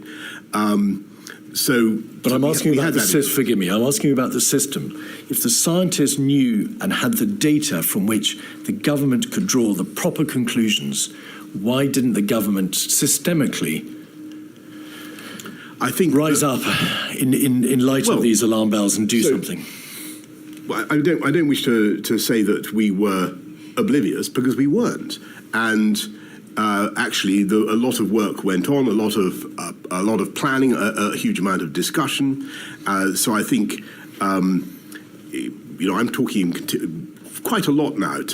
So I think the CMO first briefed me about it on about the 4th of February. And we talk about what could happen. SAGE, as you say, is meeting. It's not as though nothing is happening. No. I think that what is going wrong possibly is that we are just underestimating the pace, the contagiousness of the disease, and you can see very clearly from that crucial moment of transition from the 12th to the 13th of March, how radically the scientific appreciation of the situation changed. Sage on one day was... Forgive me, Mr. Johnson. I'm asking about January and February, where we haven't got to March yet. When did you first become aware that the test and trace system, whilst extremely efficient in practice, could not be extended beyond the first few hundred cases? That it was a system designed for high consequence infectious diseases. It dealt with travellers, it dealt with index cases, but it couldn't really be expanded beyond 10 or 20 index cases and 500 or 600 contacts. Yes, you're going to have to forgive me, Ms. Gill. I can't remember exactly when it became obvious that test and trace wasn't going to work, but there came a point quite early on when I think Chris or Patrick said, look, test and trace isn't relevant anymore because of the spread of the disease. I couldn't date that. From which you then, of course, appreciated that if the virus spread outside China and was self-sustaining, and it had already, yes, of course... I'm sorry, that was probably much later in March. All right, you think that was later in March? I think so, but I couldn't swear to it. There was a box note on the 30th of January, 136734. This is an email from a member of your office, Mr. Johnson, to post the private office support team. Grateful if you could include the below in the box tonight. Prime Minister, to be aware, the Chinese government granted the permission for the flight to evacuate British nationals from Wuhan, so we're concerned here with repatriation. If we then go over the page, there's a reference to the WHO expected to declare a public health emergency of international concern. And then also to be aware, the FCO is drawing down non-official staff across the network in China. The day before, on the 29th of January, there was a Cobra 56226. You weren't, of course, at that Cobra, Mr. Johnson. You've explained how you didn't chair a Cobra until March. If we look at page 5, we will see that the chair, Mr. Hancock, hears from the CMO and Public Health England about the fatalities in China. There was evidence of human-to-human transmission, and Germany had 4 confirmed cases. And then at paragraph 3, the CMO said the UK planning assumption were based on a reasonable worst-case scenario. There were 2 scenarios to be considered. The first was that the spread was confined within China. The second was that the spread was not limited to China, and there would be a pandemic-like scenario with the UK impacted. The second scenario was plausible, but it may take weeks to months. The CMO sets out there in Cobra, and my lady's heard evidence on this, that it was understood that if the second scenario came to pass, there would be a pandemic, because once control had been lost, a viral wave was inevitable. Yes. This is a Cobra that takes place on that day, the 29th of January. The following day, you receive a box note, which appears to be solely concerned with repatriation. The question is, why were you, the Prime Minister, not being told directly this is a virus which, if it escapes China, will result in a pandemic? There is information already that it has a very serious fatality rate and a very serious hospitalization rate. Why was that basic light bulb information not brought to your attention so that you could see the true nature of this emerging crisis? I think that I can't give you the exact reason why that Cobra was not brought to my attention. That detail of the Cobra was not brought to my attention. But I can say that at that stage, I think that even the concept of a pandemic did not necessarily imply to the Whitehall mind the kind of utter disaster that COVID was to become. And if I may, and that may sound odd, but what I'm trying to say is that I think people were still operating in the they were still thinking about things like a flu, an influenza pandemic, or some of the other diseases that I've mentioned. Well, this material, along with a plethora of other documents, shows that the reasonable worst-case scenario was already being envisaged, and that was a reasonable worst-case scenario which denoted deaths to the tune of 800,000 people. So it couldn't have been unknown to Whitehall, but you say the eventuality was not aware. I didn't see that figure, and I saw a different figure, I think, towards the end of February, by which time our alarm was really truly raised. But I'm trying to give you my best explanation for why people were in the mindset that they were in. There was a cabinet on the 31st of January, 56125. If we go to page 10, please, we can see the nature of the debate. It was, of course, chaired by you that afternoon. And the Secretary of State for Health and Social Care, Mr. Hancock, says 2 cases have been confirmed in the United Kingdom. They had been, of course, confirmed on the 30th and the 31st of January. It was a very serious problem in China, a large number of cases and fatalities. And then the debate moves on to the typical infection rate of 2.5 to 3 people, and the mortality rate 2%. Yes.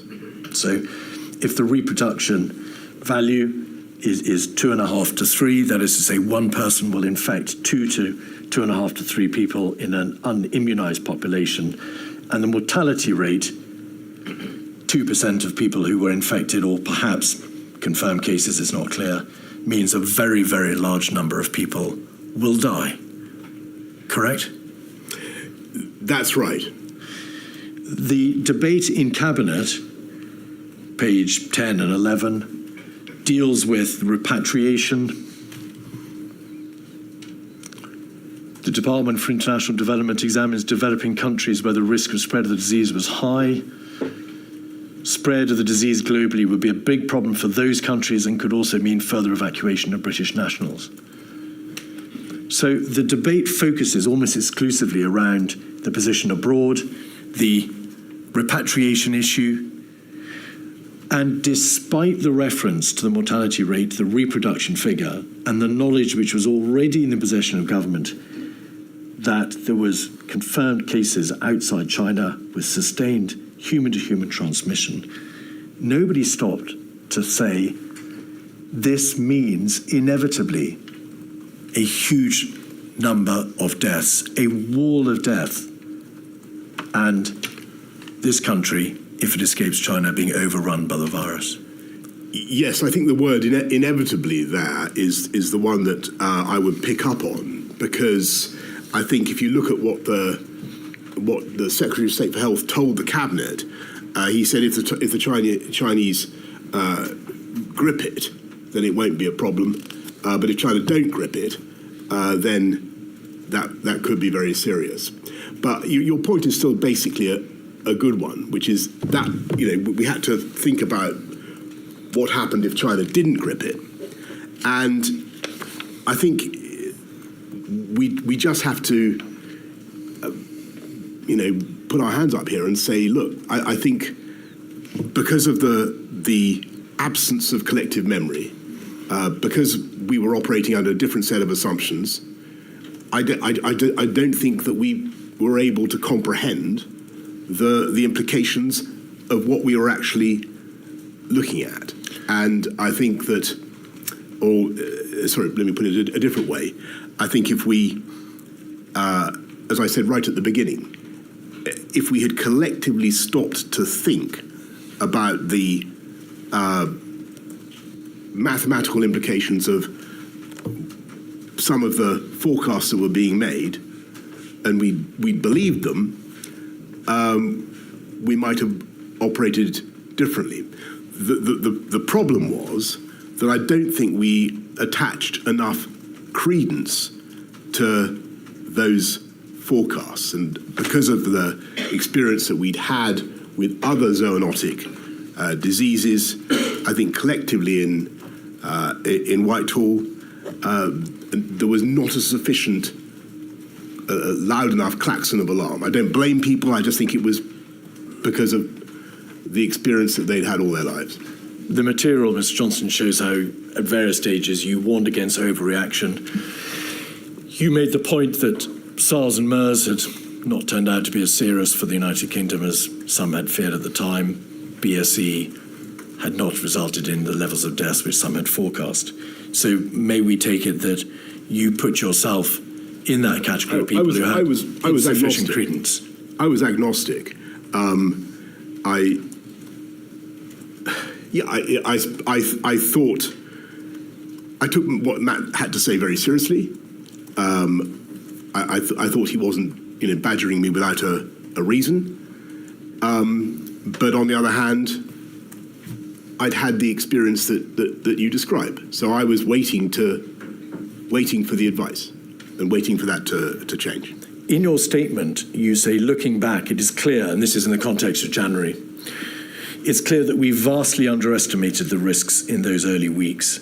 If we'd properly understood how fast COVID was spreading and the fact that it was spreading asymptomatically, there are many things we would have done differently. So first, it was nevertheless clear that COVID was spreading because you knew that it had spread outside China to Thailand, South Korea, Japan.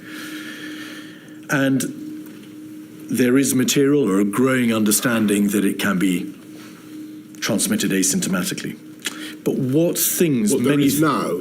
There was a dawning realization, Mr. Johnson.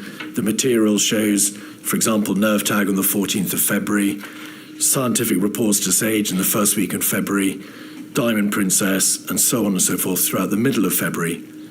So it was clear it was asymptomatic. But what are the many things that you would have done differently had you, as you say, properly understood the true nature of the crisis? Well, could I just come back on the asymptomatic one quickly? Because I do think it's important. The information that I was getting, and I think, this went up right till the middle of March, was that you were unlikely to have COVID unless you had the symptoms. And I think I had that from the health secretary. You did at a cabinet meeting.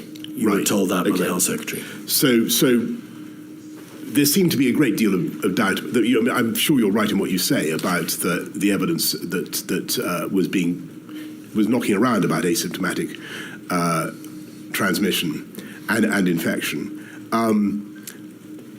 I think if we'd known and fully understood, to answer your question,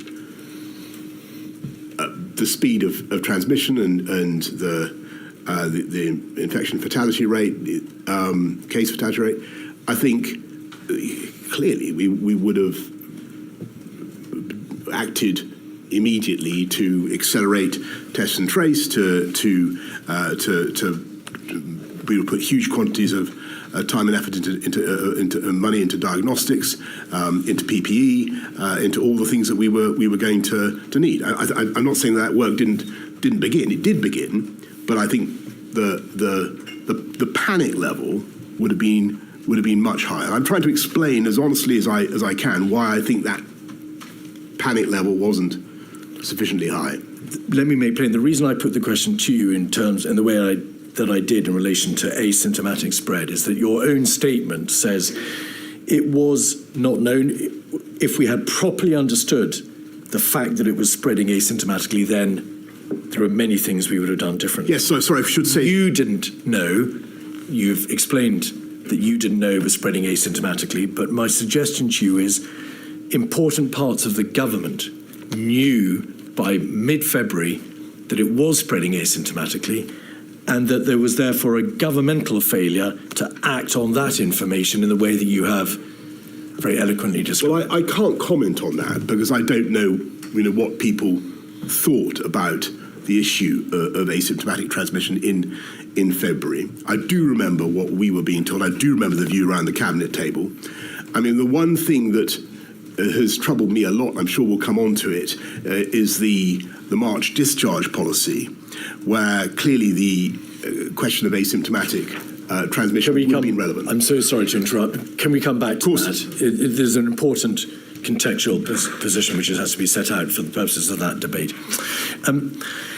There is evidence before the inquiry that the Chief Medical Officer told Mr. Hancock at a meeting on the 28th of January that there was credible evidence of asymptomatic transmission within Germany. Was that a fact of which you were aware?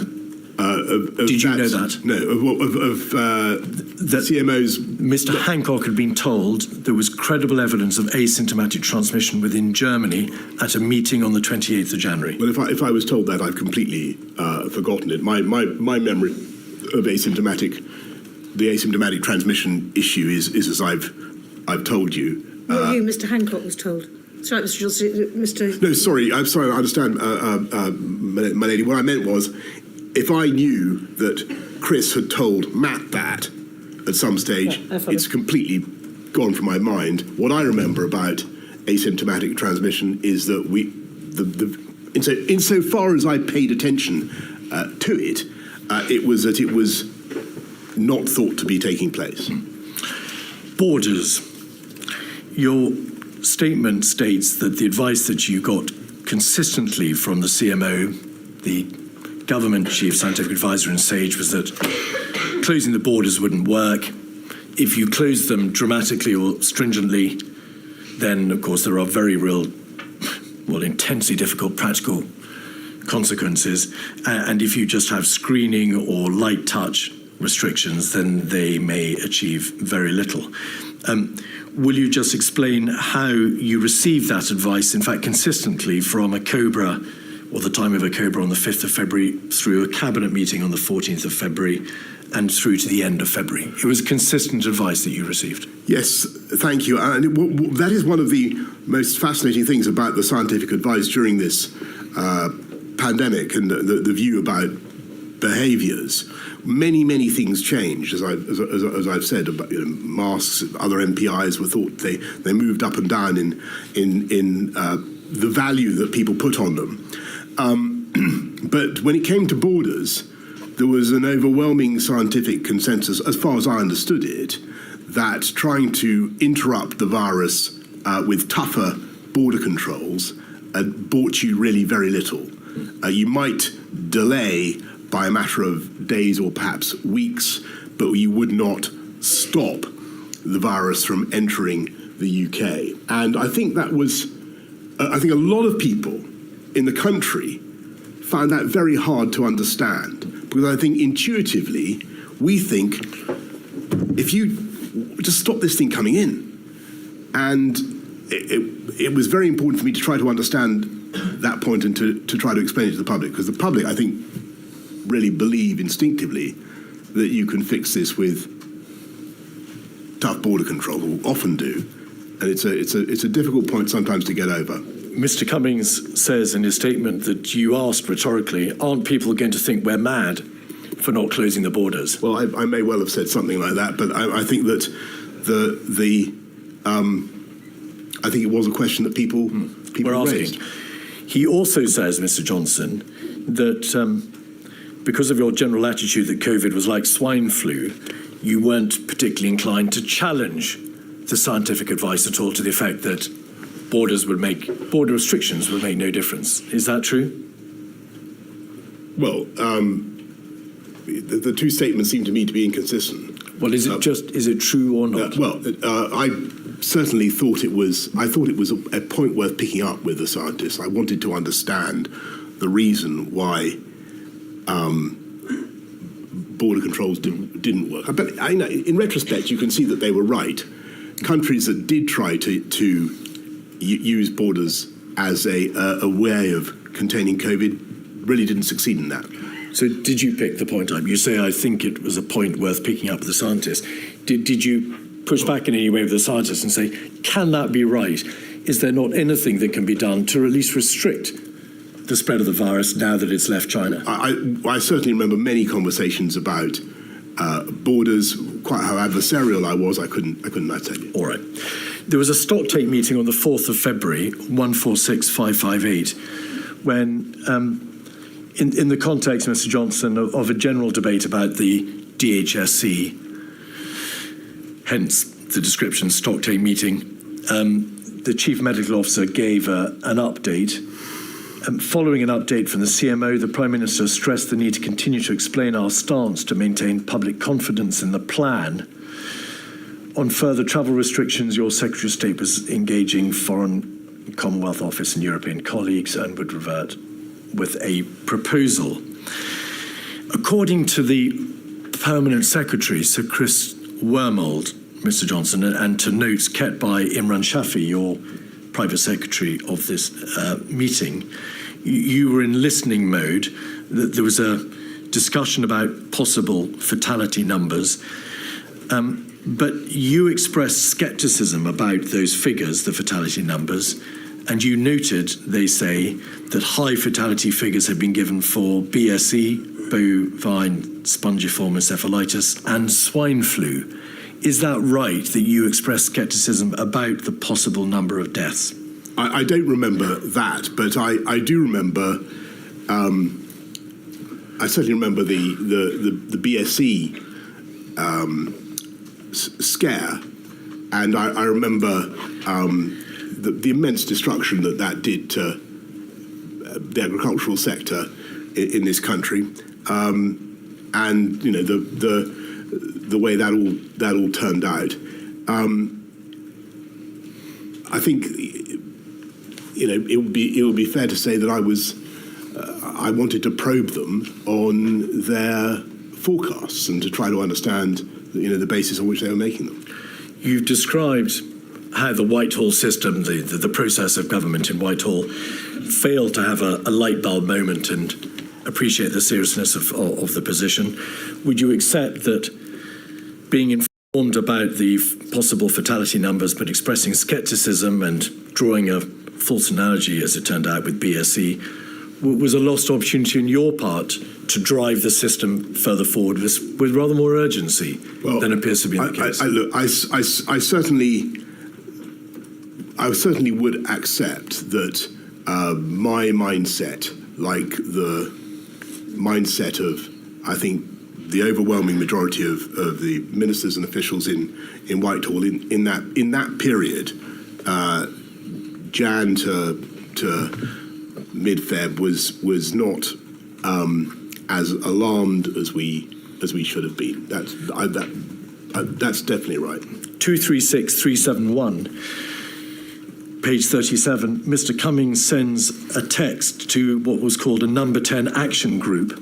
It's dated the 6th of February, so it's early in February. We know that you were party to this WhatsApp group because your name appears at the bottom, Mr. Johnson. Dominic Cummings, we need a briefing on corona tomorrow. Chief scientist told me today it's probably out of control now and will sweep the world. Will be major comms exercise. Sir Edward Lister then refers to the Cobra meeting, which was clear that China is probably losing it, and once it reaches us, not if it reaches us, once it reaches us, it will not peak for 3 months. Dom is right, the comms is key. And then you say, yes, please, need to talk coronavirus comms at 9. Now, putting aside the issue of whether or not what you said about the mindset of government applied to Mr. Cummings or the chief scientist, who refer there to probably out of control now and will sweep world, why was there a focus, by way of the singular response to that information, on comms? Why didn't any of you say, well, if this virus is probably out of control now and will sweep the world, bearing in mind the fatality numbers, the IFR, the hospitalisation rate, why did none of you say, we need to take steps now to deal with infection control, prevent the spread, alert the population, we have a major problem, not focusing on communications? Because I think that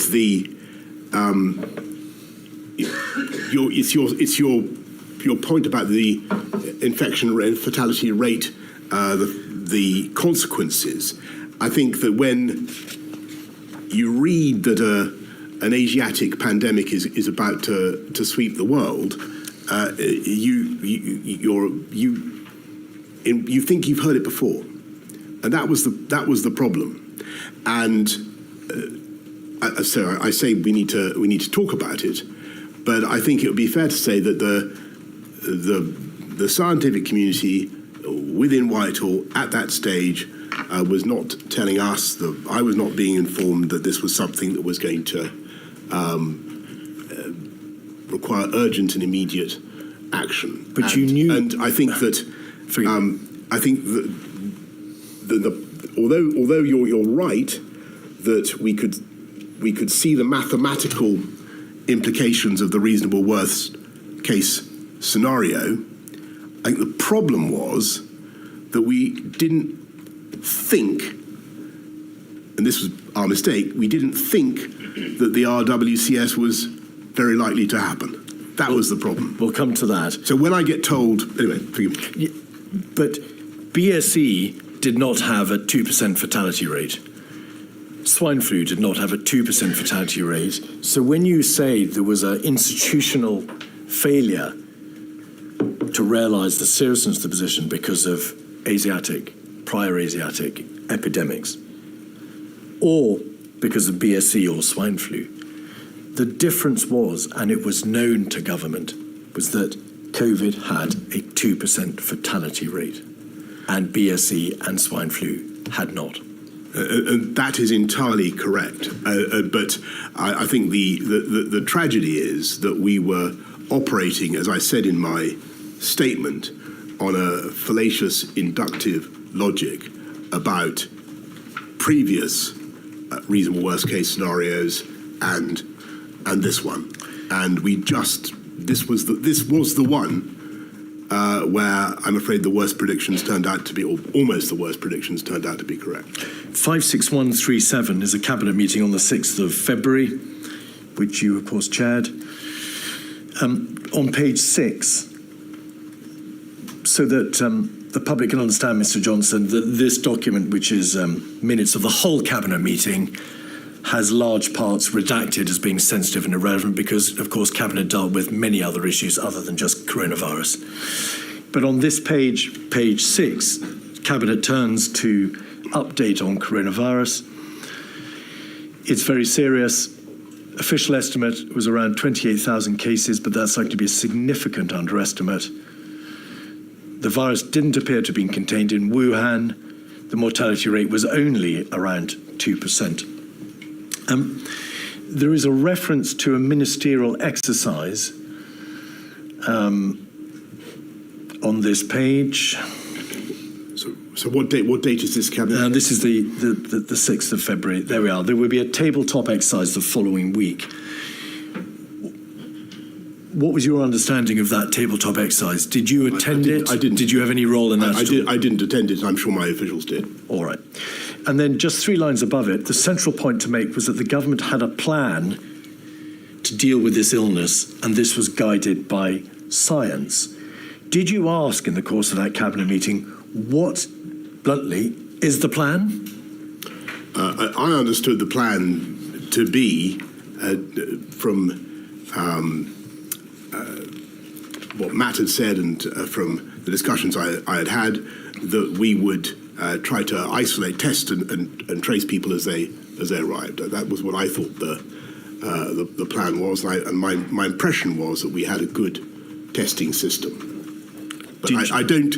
To answer your question directly, I can't be confident. I said in that meeting, what is the plan? But that is my understanding of what it was. A week later, on the 14th of February, Mr. Johnson, there's another cabinet meeting and another update, 56138. Page 1, we see the attendees. Page 6, the update on coronavirus. The Prime Minister said the government and the country needed to be ready for the coronavirus situation to get worse. The public messaging so far had struck the right balance between preparing the public for what might happen and not causing unnecessary alarm. Your focus there, Mr. Johnson, appears to be on messaging, on communications, on ensuring that the public are aware but they're not caused undue alarm by an overreaction. Where was the debate at your urging about infection control measures, the practicalities, the nuts and bolts of stopping the virus from spreading irrevocably throughout the United Kingdom. Now it had left China. Well, I'm not certain that So, first of all, on messaging, the messaging was incredibly important. Messaging, in the end, was the most important tool we had to deal with the virus. I don't think we should deprecate the importance of messaging. As for measures to tackle infection, spread of infection within the country, we've talked about borders and we've talked about test and trace. Borders didn't really offer a panacea. Test and trace, we were sadly not as well prepared as we should have been. So the borders were never going to work. The test and trace couldn't work because it was only for a handful of cases. You've identified no other practical means at the disposal of government to prevent the spread of the virus. Why doesn't somebody say, we have a major problem here? Not only is it coming, but the two measures which you've just identified aren't going to work and will never work. For the reason I've given you, which is that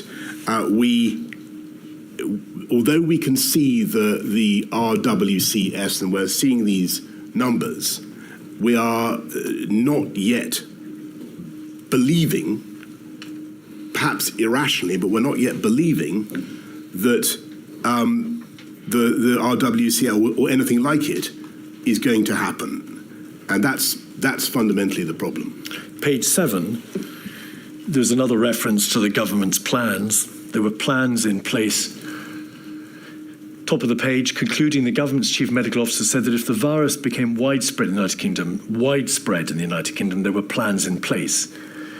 When the chief medical officer told you that, what did you make of it?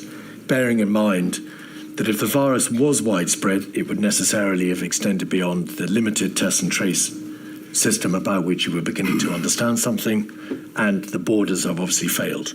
What were the plans, did you think? I think that he's referring there to testing and tracing, but plainly that was inadequate. At a certain stage later in the month, as I think I say in my statement, Chris did brief me about NPIs, about lockdowns and other measures. Indeed. On page 8, you sum up the meeting, Mr. Johnson. You're grateful to the Secretary of State for Health. It was challenging to convince people, grateful to the Secretary of State for Health and Social Care and his department for their work, and in particular for getting the balance of communications right. There was potential for the virus to have a large impact on the UK's economy. Was it because of the mindset to which you have referred the inquiry that you didn't say there is potential for this virus, indeed a probability now that it will kill, rather than focusing on the economy? Because I didn't say that because you use the word probability in the sense of, I suppose, of meaning an overwhelming likelihood. That was not what we thought, or not what I thought, certainly. All right. But I did think that we were now in a situation, almost certainly, where we were going to have to take a lot of measures to contain it that would be costly and difficult. So that's the point. And if you think about it, that was my BSc. You're notwithstanding your excellent point that it wasn't nearly as fatal as people had originally said. It costs an awful lot of money. Cobra on the 18th of February was not a meeting that you were present at, but if we could just have up 56227. In broad outline, Mr. Johnson, and we can see this, I think, from page 7, the director of the Civil Contingency Secretariat says to Mr. Hancock, who chaired the meeting, paragraph 7, there was work to be done to create a clear plan of activity. It's not appropriate for me to ask you what was meant by that phrase. Sorry, this is Matt speaking, is it? No, that's the if it's paragraph 17 on page 7. The chair invited the director of the Civil Contingency Secretariat. This is her responding. Yeah. This is Catherine Hammond. Indeed. Were you aware, as Mr. Hancock has acknowledged and has told the inquiry, by this date, the 18th of February, that, quote, there was no rule book the system had to build many parts of the response from scratch, and that there was no central government plan other than the old 2011 pan-flu strategy. Were you told that? I was not told that, but that became apparent as the days went on, and clearly one of the things I hope in this inquiry is that we will have a much better system of planning for these types of events.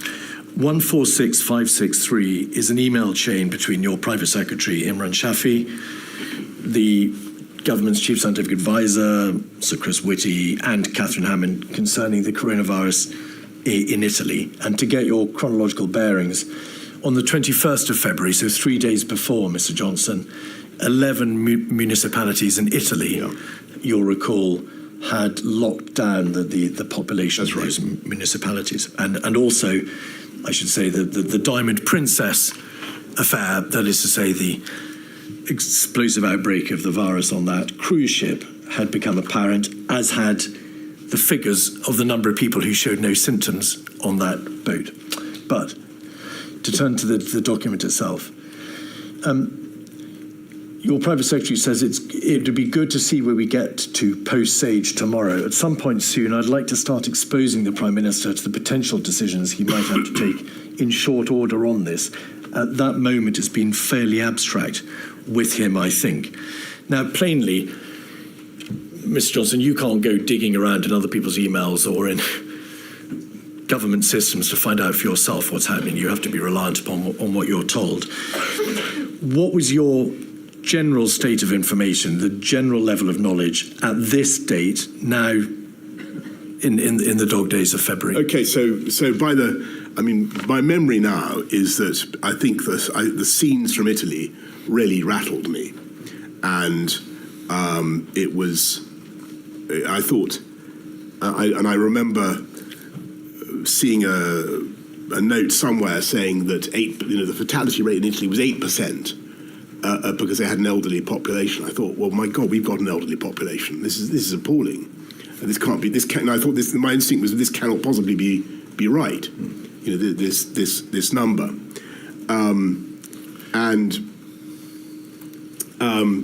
Just so you know, I look at all this stuff in which we seem so oblivious with horror now. I mean, we should have twigged. We should collectively have twigged. Much sooner. I should have twigged. I think what Imran is trying to do here is to get the scientists to take me through the idea of the MPIs and what that would involve. This is the 24th. There'd been a COBRA on the Tuesday before, the 18th of February. There wasn't a COBRA, in fact, again until the 26th of February. This was just on the cusp of half-term. There was no cabinet between Friday the 14th of February and Tuesday the 25th of February, but SAGE and NERVTAG continued to convene. Despite being, as you've said it yourself, seriously rattled by the news of Italy, did the tempo of work on coronavirus nevertheless dip during the half-term break that followed? I noticed that you've been over that period in your previous interrogations in this inquiry, and I hope the inquiry is satisfied that actually there wasn't a long holiday that I took in that. You personally, well, let me ask you, because I think that there was some misapprehension. You carried on working. Because you returned to Downing. For instance, on the 18th. If you'll allow me to set out the picture, Mr. Johnson, yes, it may make things a bit easier. You returned to Downing Street 3 times, I think, during that half-term break from Chevening, where you weren't at Chequers. You received a number of notes in your red box. You didn't, though, receive a daily update, I think, dealing with coronavirus expressly or exclusively until your return from the half-term break on Monday the 24th of February. And the question to you is, in the box returns, the box notes that you did receive, what proportion focused on coronavirus? Well, I can tell. I can't tell you that. I can't because I can't remember. But I remember there were certainly conversations going on about COVID with my officials, and in that very period, I rang President Xi of China to offer the UK's condolences for what was happening in China, to discuss the origins of COVID. And to compare notes on what was happening. I also, I think a couple of days later, rang President Trump in America to discuss exactly the same thing. So it was despite what has previously been said to the inquiry by some of the evidence, there was a lot going on, and it really starts to mount in tempo around about the time that we get Catherine Hammond's note of on the 28th of February. 28th, yes. So the question to you, Mr. Johnson, is this, and nobody is suggesting you put your feet up at evening during that week. Well, apart from you, that is. Well, what I'm suggesting to you is, by your very own reference, the fact that tempo increased after the half-term break, between the 14th of February, when Cabinet discussed the plans that would need to be drawn up, to the 25th of February, after half-term, relatively little overall was done in terms of responding to this immediate crisis. Was that? I think that sorry, forgive me, Ms. Kidd, forgive me, I was referring to a conversation I happened to catch on the between you and a previous witness, in which I thought the impression was being given by somebody that I was relaxing during that period. I think it was Mr. Cummings. It may have been. And not given by me, Mr. Johnson, but by the witness. I take it back unreservedly, Ms. Keith, and I apologize. I was working throughout the period, and the tempo did increase, particularly during when we got when I saw the message from Catherine Hammond on, I think it was the 2nd of March, but I'm told it was earlier. But there was a meeting on the Friday, the 28th of February, that you attended. That's right. With the CCS. That's right. And what troubled me was the sheer number of potential fatalities under the RWCS. And this was just a horrifying figure, and I couldn't believe it. I've got to be honest with you. I thought this because what the paper also said was it may be like a bad flu pandemic, or it may be milder than that. And I thought, well, we have plenty of bad flu pandemics in the UK, and we also have. And if it's milder than that, then it won't be an exceptional thing at all. So why am I also being told that the RWCS is 520,000? Well, that was, of course, a meeting on the 28th of February. But I want you, please, to answer the question about the tempo of work on coronavirus between the 14th of February and the 28th of February, when that paper was produced to you. Would you accept that there was a lost opportunity on the part of government to react with sufficient speed and attention to the nature of this crisis in that 2-week period? For whatever reason, because of the mindset, because parts of government were away, it matters not. Overall, the government took its eye off the ball in that 2-week period by failing to act sufficiently speedily. I think that there were clearly things that we could have done if we'd and should have done if we'd known and understood quite how fast it was spreading, but we didn't. All right, and that was the reality. There's a COBRA on Wednesday, the 26th of February, 56216, page 6. This is a crucial moment, although it's not again a COBRA that you were present at, Mr. Johnson, but it is a COBRA of the utmost seriousness, because on page 11, the chair, Mr. Hancock, said the reasonable worst-case planning assumptions looked close to becoming the reasonable planning assumptions as cases in Italy demonstrated the need for heightened alertness. turning that into plain English, what Mr. Hancock was saying was that the government, which had hitherto been working on the basis of planning for a reasonable worst-case scenario, planning for the worst but hoping for a better outcome, had realised that the reality of the scenario identified by Sir Chris Whitty in January, the second scenario, was looking close to becoming the reality. That is to say, the reasonable worst-case scenario was indeed coming to pass. Not there quite yet, but it was looking close. Would you agree that that understanding was a crucial moment? Sorry, what date is this? This is the 26th of February. It's a COBRA you weren't present at, and it's in advance of the receipt by you of the civil contingencies paper. It does look as though that meeting informed Catherine Hammond's, or helped to inform Catherine Hammond's paper, and perhaps was the reason why I got had the meeting I did. But I couldn't swear to that. I haven't asked you that, in fact, but it may well be, as a matter of my lady, the material shows that the CCS were tasked to provide the paper for you before this meeting. Okay. But the question from this paragraph for you is, as the Prime Minister, were you told that the COBRA, which you had not chaired, had been told that the reasonable worst-case scenario was looking close to becoming the reality? I don't remember that. I don't remember that. The CCS paper, 28th of February, is 182331. The first paragraph, Ms. Hammond says, COVID-19 looks increasingly likely to become a global pandemic, although this is not yet certain. It's the first sentence of this report.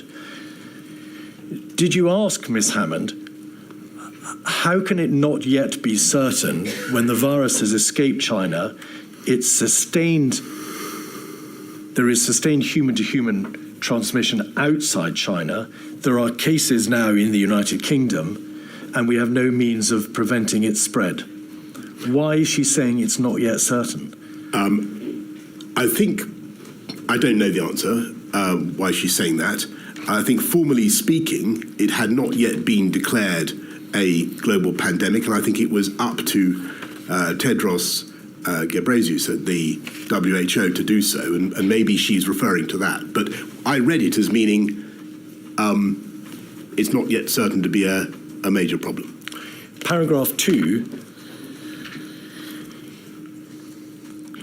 based on existing assumptions for severe pan flu outbreak, in a reasonable worst-case scenario, about half of the UK's population would become ill, and up to 520,000 people could die as a direct result of COVID-19. Just pausing there, note the reference to could die as opposed to would die once the virus has self-sustaining community transmission. The scientific advice is to use these numbers for planning. They're not a prediction. Did anybody at that meeting, or the meeting in which you had, and we'll come to the actual meeting itself in a moment, but did anybody at the meeting at which this paper was discussed ask Ms. Hammond, why is the sole paper from the Civil Contingency Secretariat, the crisis management body in the heart of government, suggesting that these figures are not a prediction when, as you've just described, the information to COBRA on the 26th of February was saying the reasonable worst-case planning assumption looks close to becoming reality? I can't answer that question, but it's a very good question. Page 2, paragraph 9.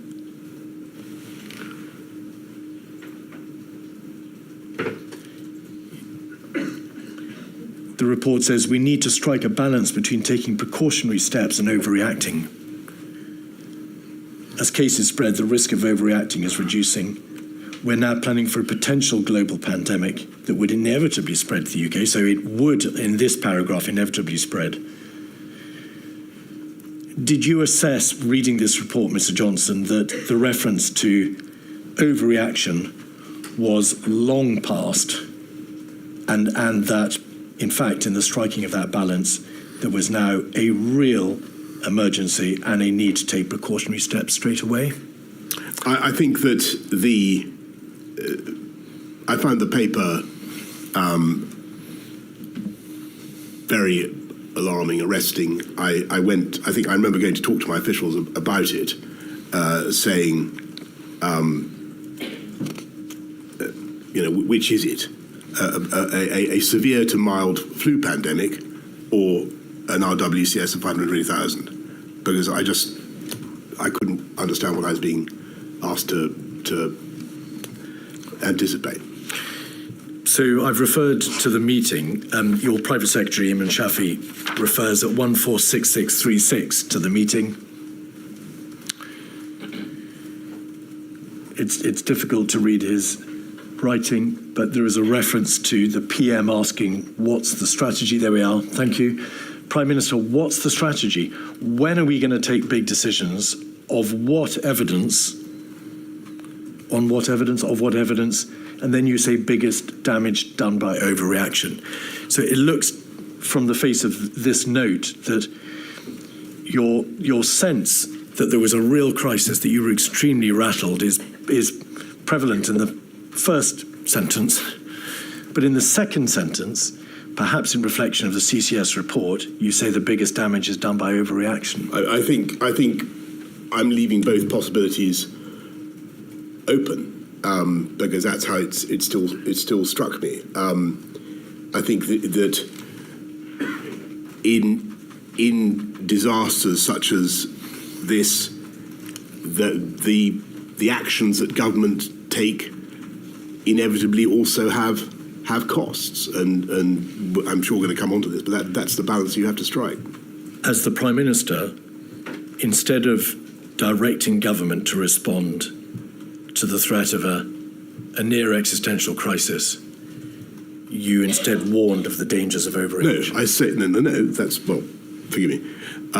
I say, when are we going to take some decisions, and on what evidence? Because I'm looking at a problem that's been presented to me. I need to know what the plan is going to be. I've told you that I don't like the look of the way it's going in Italy at all, and we need to do something. And that is the day, I think, the 28th, when I remember, though I'm not sure if Chris would confirm this, I remember having a long conversation with him at some stage around that date, when he takes me through MPI's, what we later refer to as lockdowns, and he tells me about the pros and cons, he gives a sketch of the behavioural fatigue argument, and he takes me through the issues. So I think what I'm saying is, well, if this is the problem, then when am I going to be given a menu of options about what we're going to do about this? The readout from the meeting 136750 shows that you called for a major ramp up of OGD, other government department activity on domestic preparedness.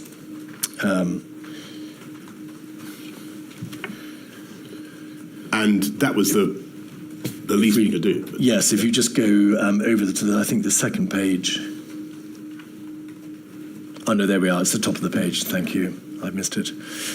We need a major ramp up of OGD activity on domestic preparedness.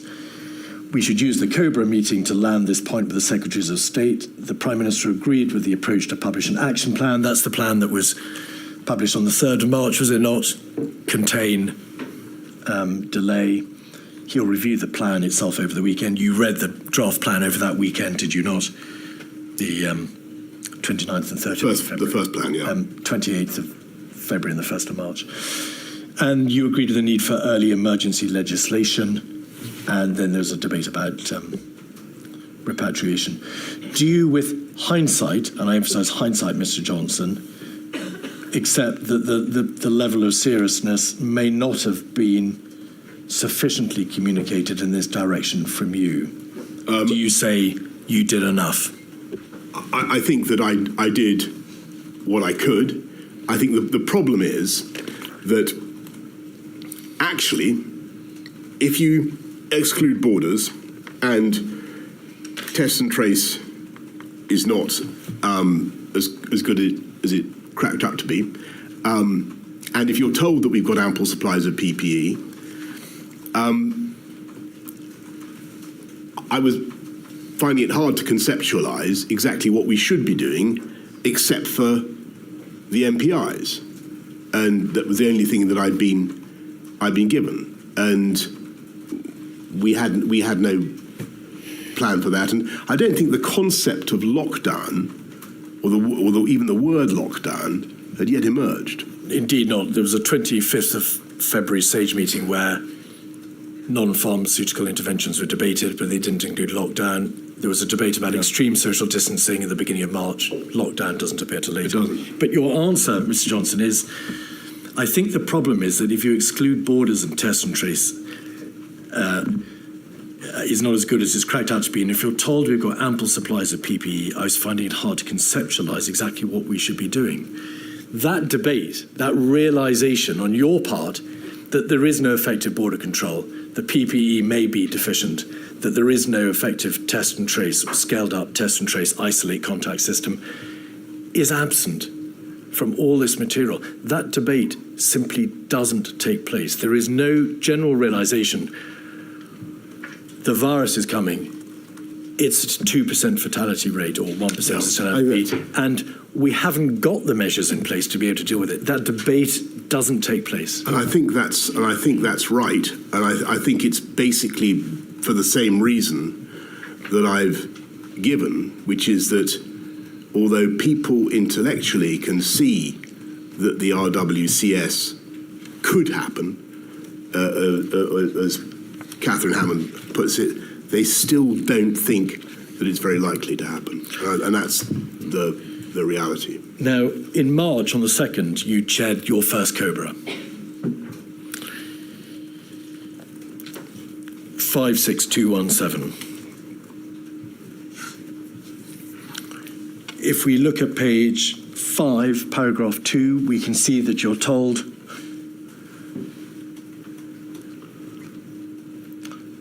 that contact tracing for the source of infection for the last 2 cases in the United Kingdom had not been successful. So just pausing there, even the limited test and trace system in the United Kingdom had failed to pick up what was still then only relatively few number of cases. It had not picked up the last 2, and that in both France and Germany there was now sustained community transmission. So in terms of infection spread, it may be thought, game over in terms of infection spread. The aim for the delay phase, if contained failed, was to delay the peak of infections, to reduce the peak and to minimise loss of life. Then in paragraph 3, the CMO said that interventions to delay the spread of the virus must not be implemented too early in order to ensure maximum effectiveness.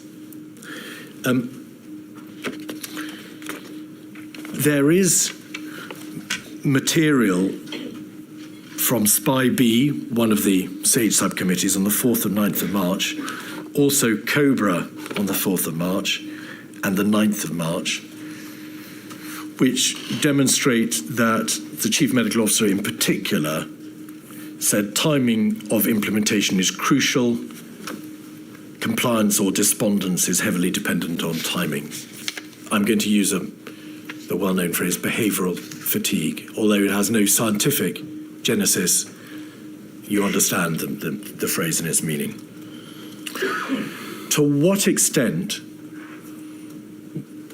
were your decisions, and we're now getting into the phase at which social distancing measures were starting to be contemplated, to what extent was your decision-making process influenced by this notion that intervention should not be imposed too early?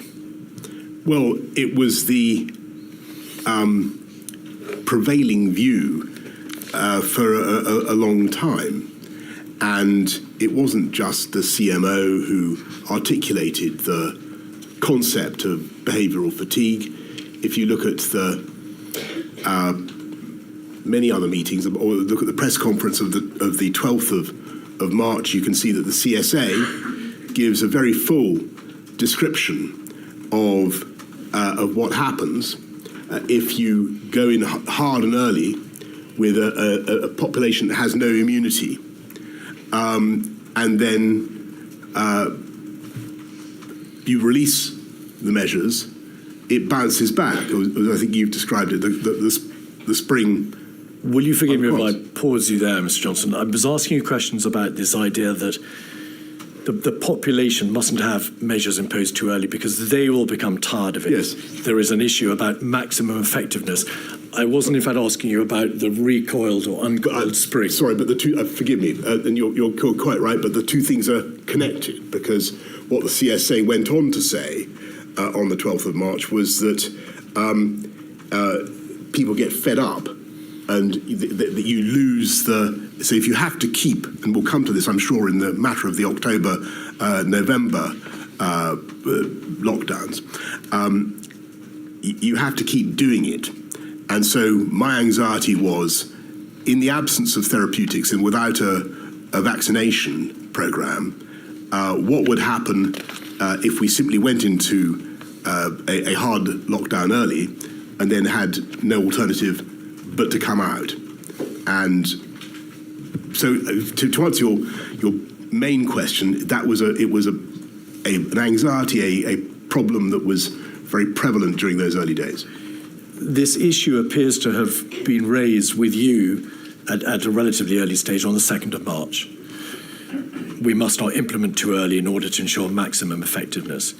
To what extent do you think it likely that you would have proceeded to implement measures earlier than you did had you not been told you mustn't go too early to ensure maximum effectiveness? What is the impact of this? What should the inquiry make of this debate?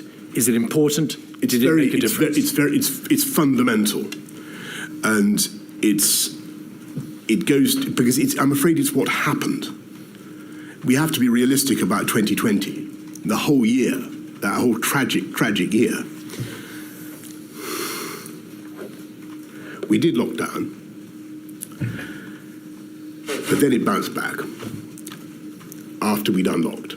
And so sorry, Mr. Johnson. May I bring you back? Sorry. It's the first week in March. Had you not been told, don't go too early, because there's a limit to which the population will be able to bear the implementation of these measures, would you have gone earlier than you did, and by what time were you effectively forced to delay? I don't think I can't say that I would have gone earlier, because I think I would have been guided by what advice I was getting about when to put MPIs in. Don't forget that this is a once-in-a-century event. We're doing things, we're enacting policy that has never been enacted in our lifetimes in this country. And to do it at the drop of a hat is very logistically difficult, but it was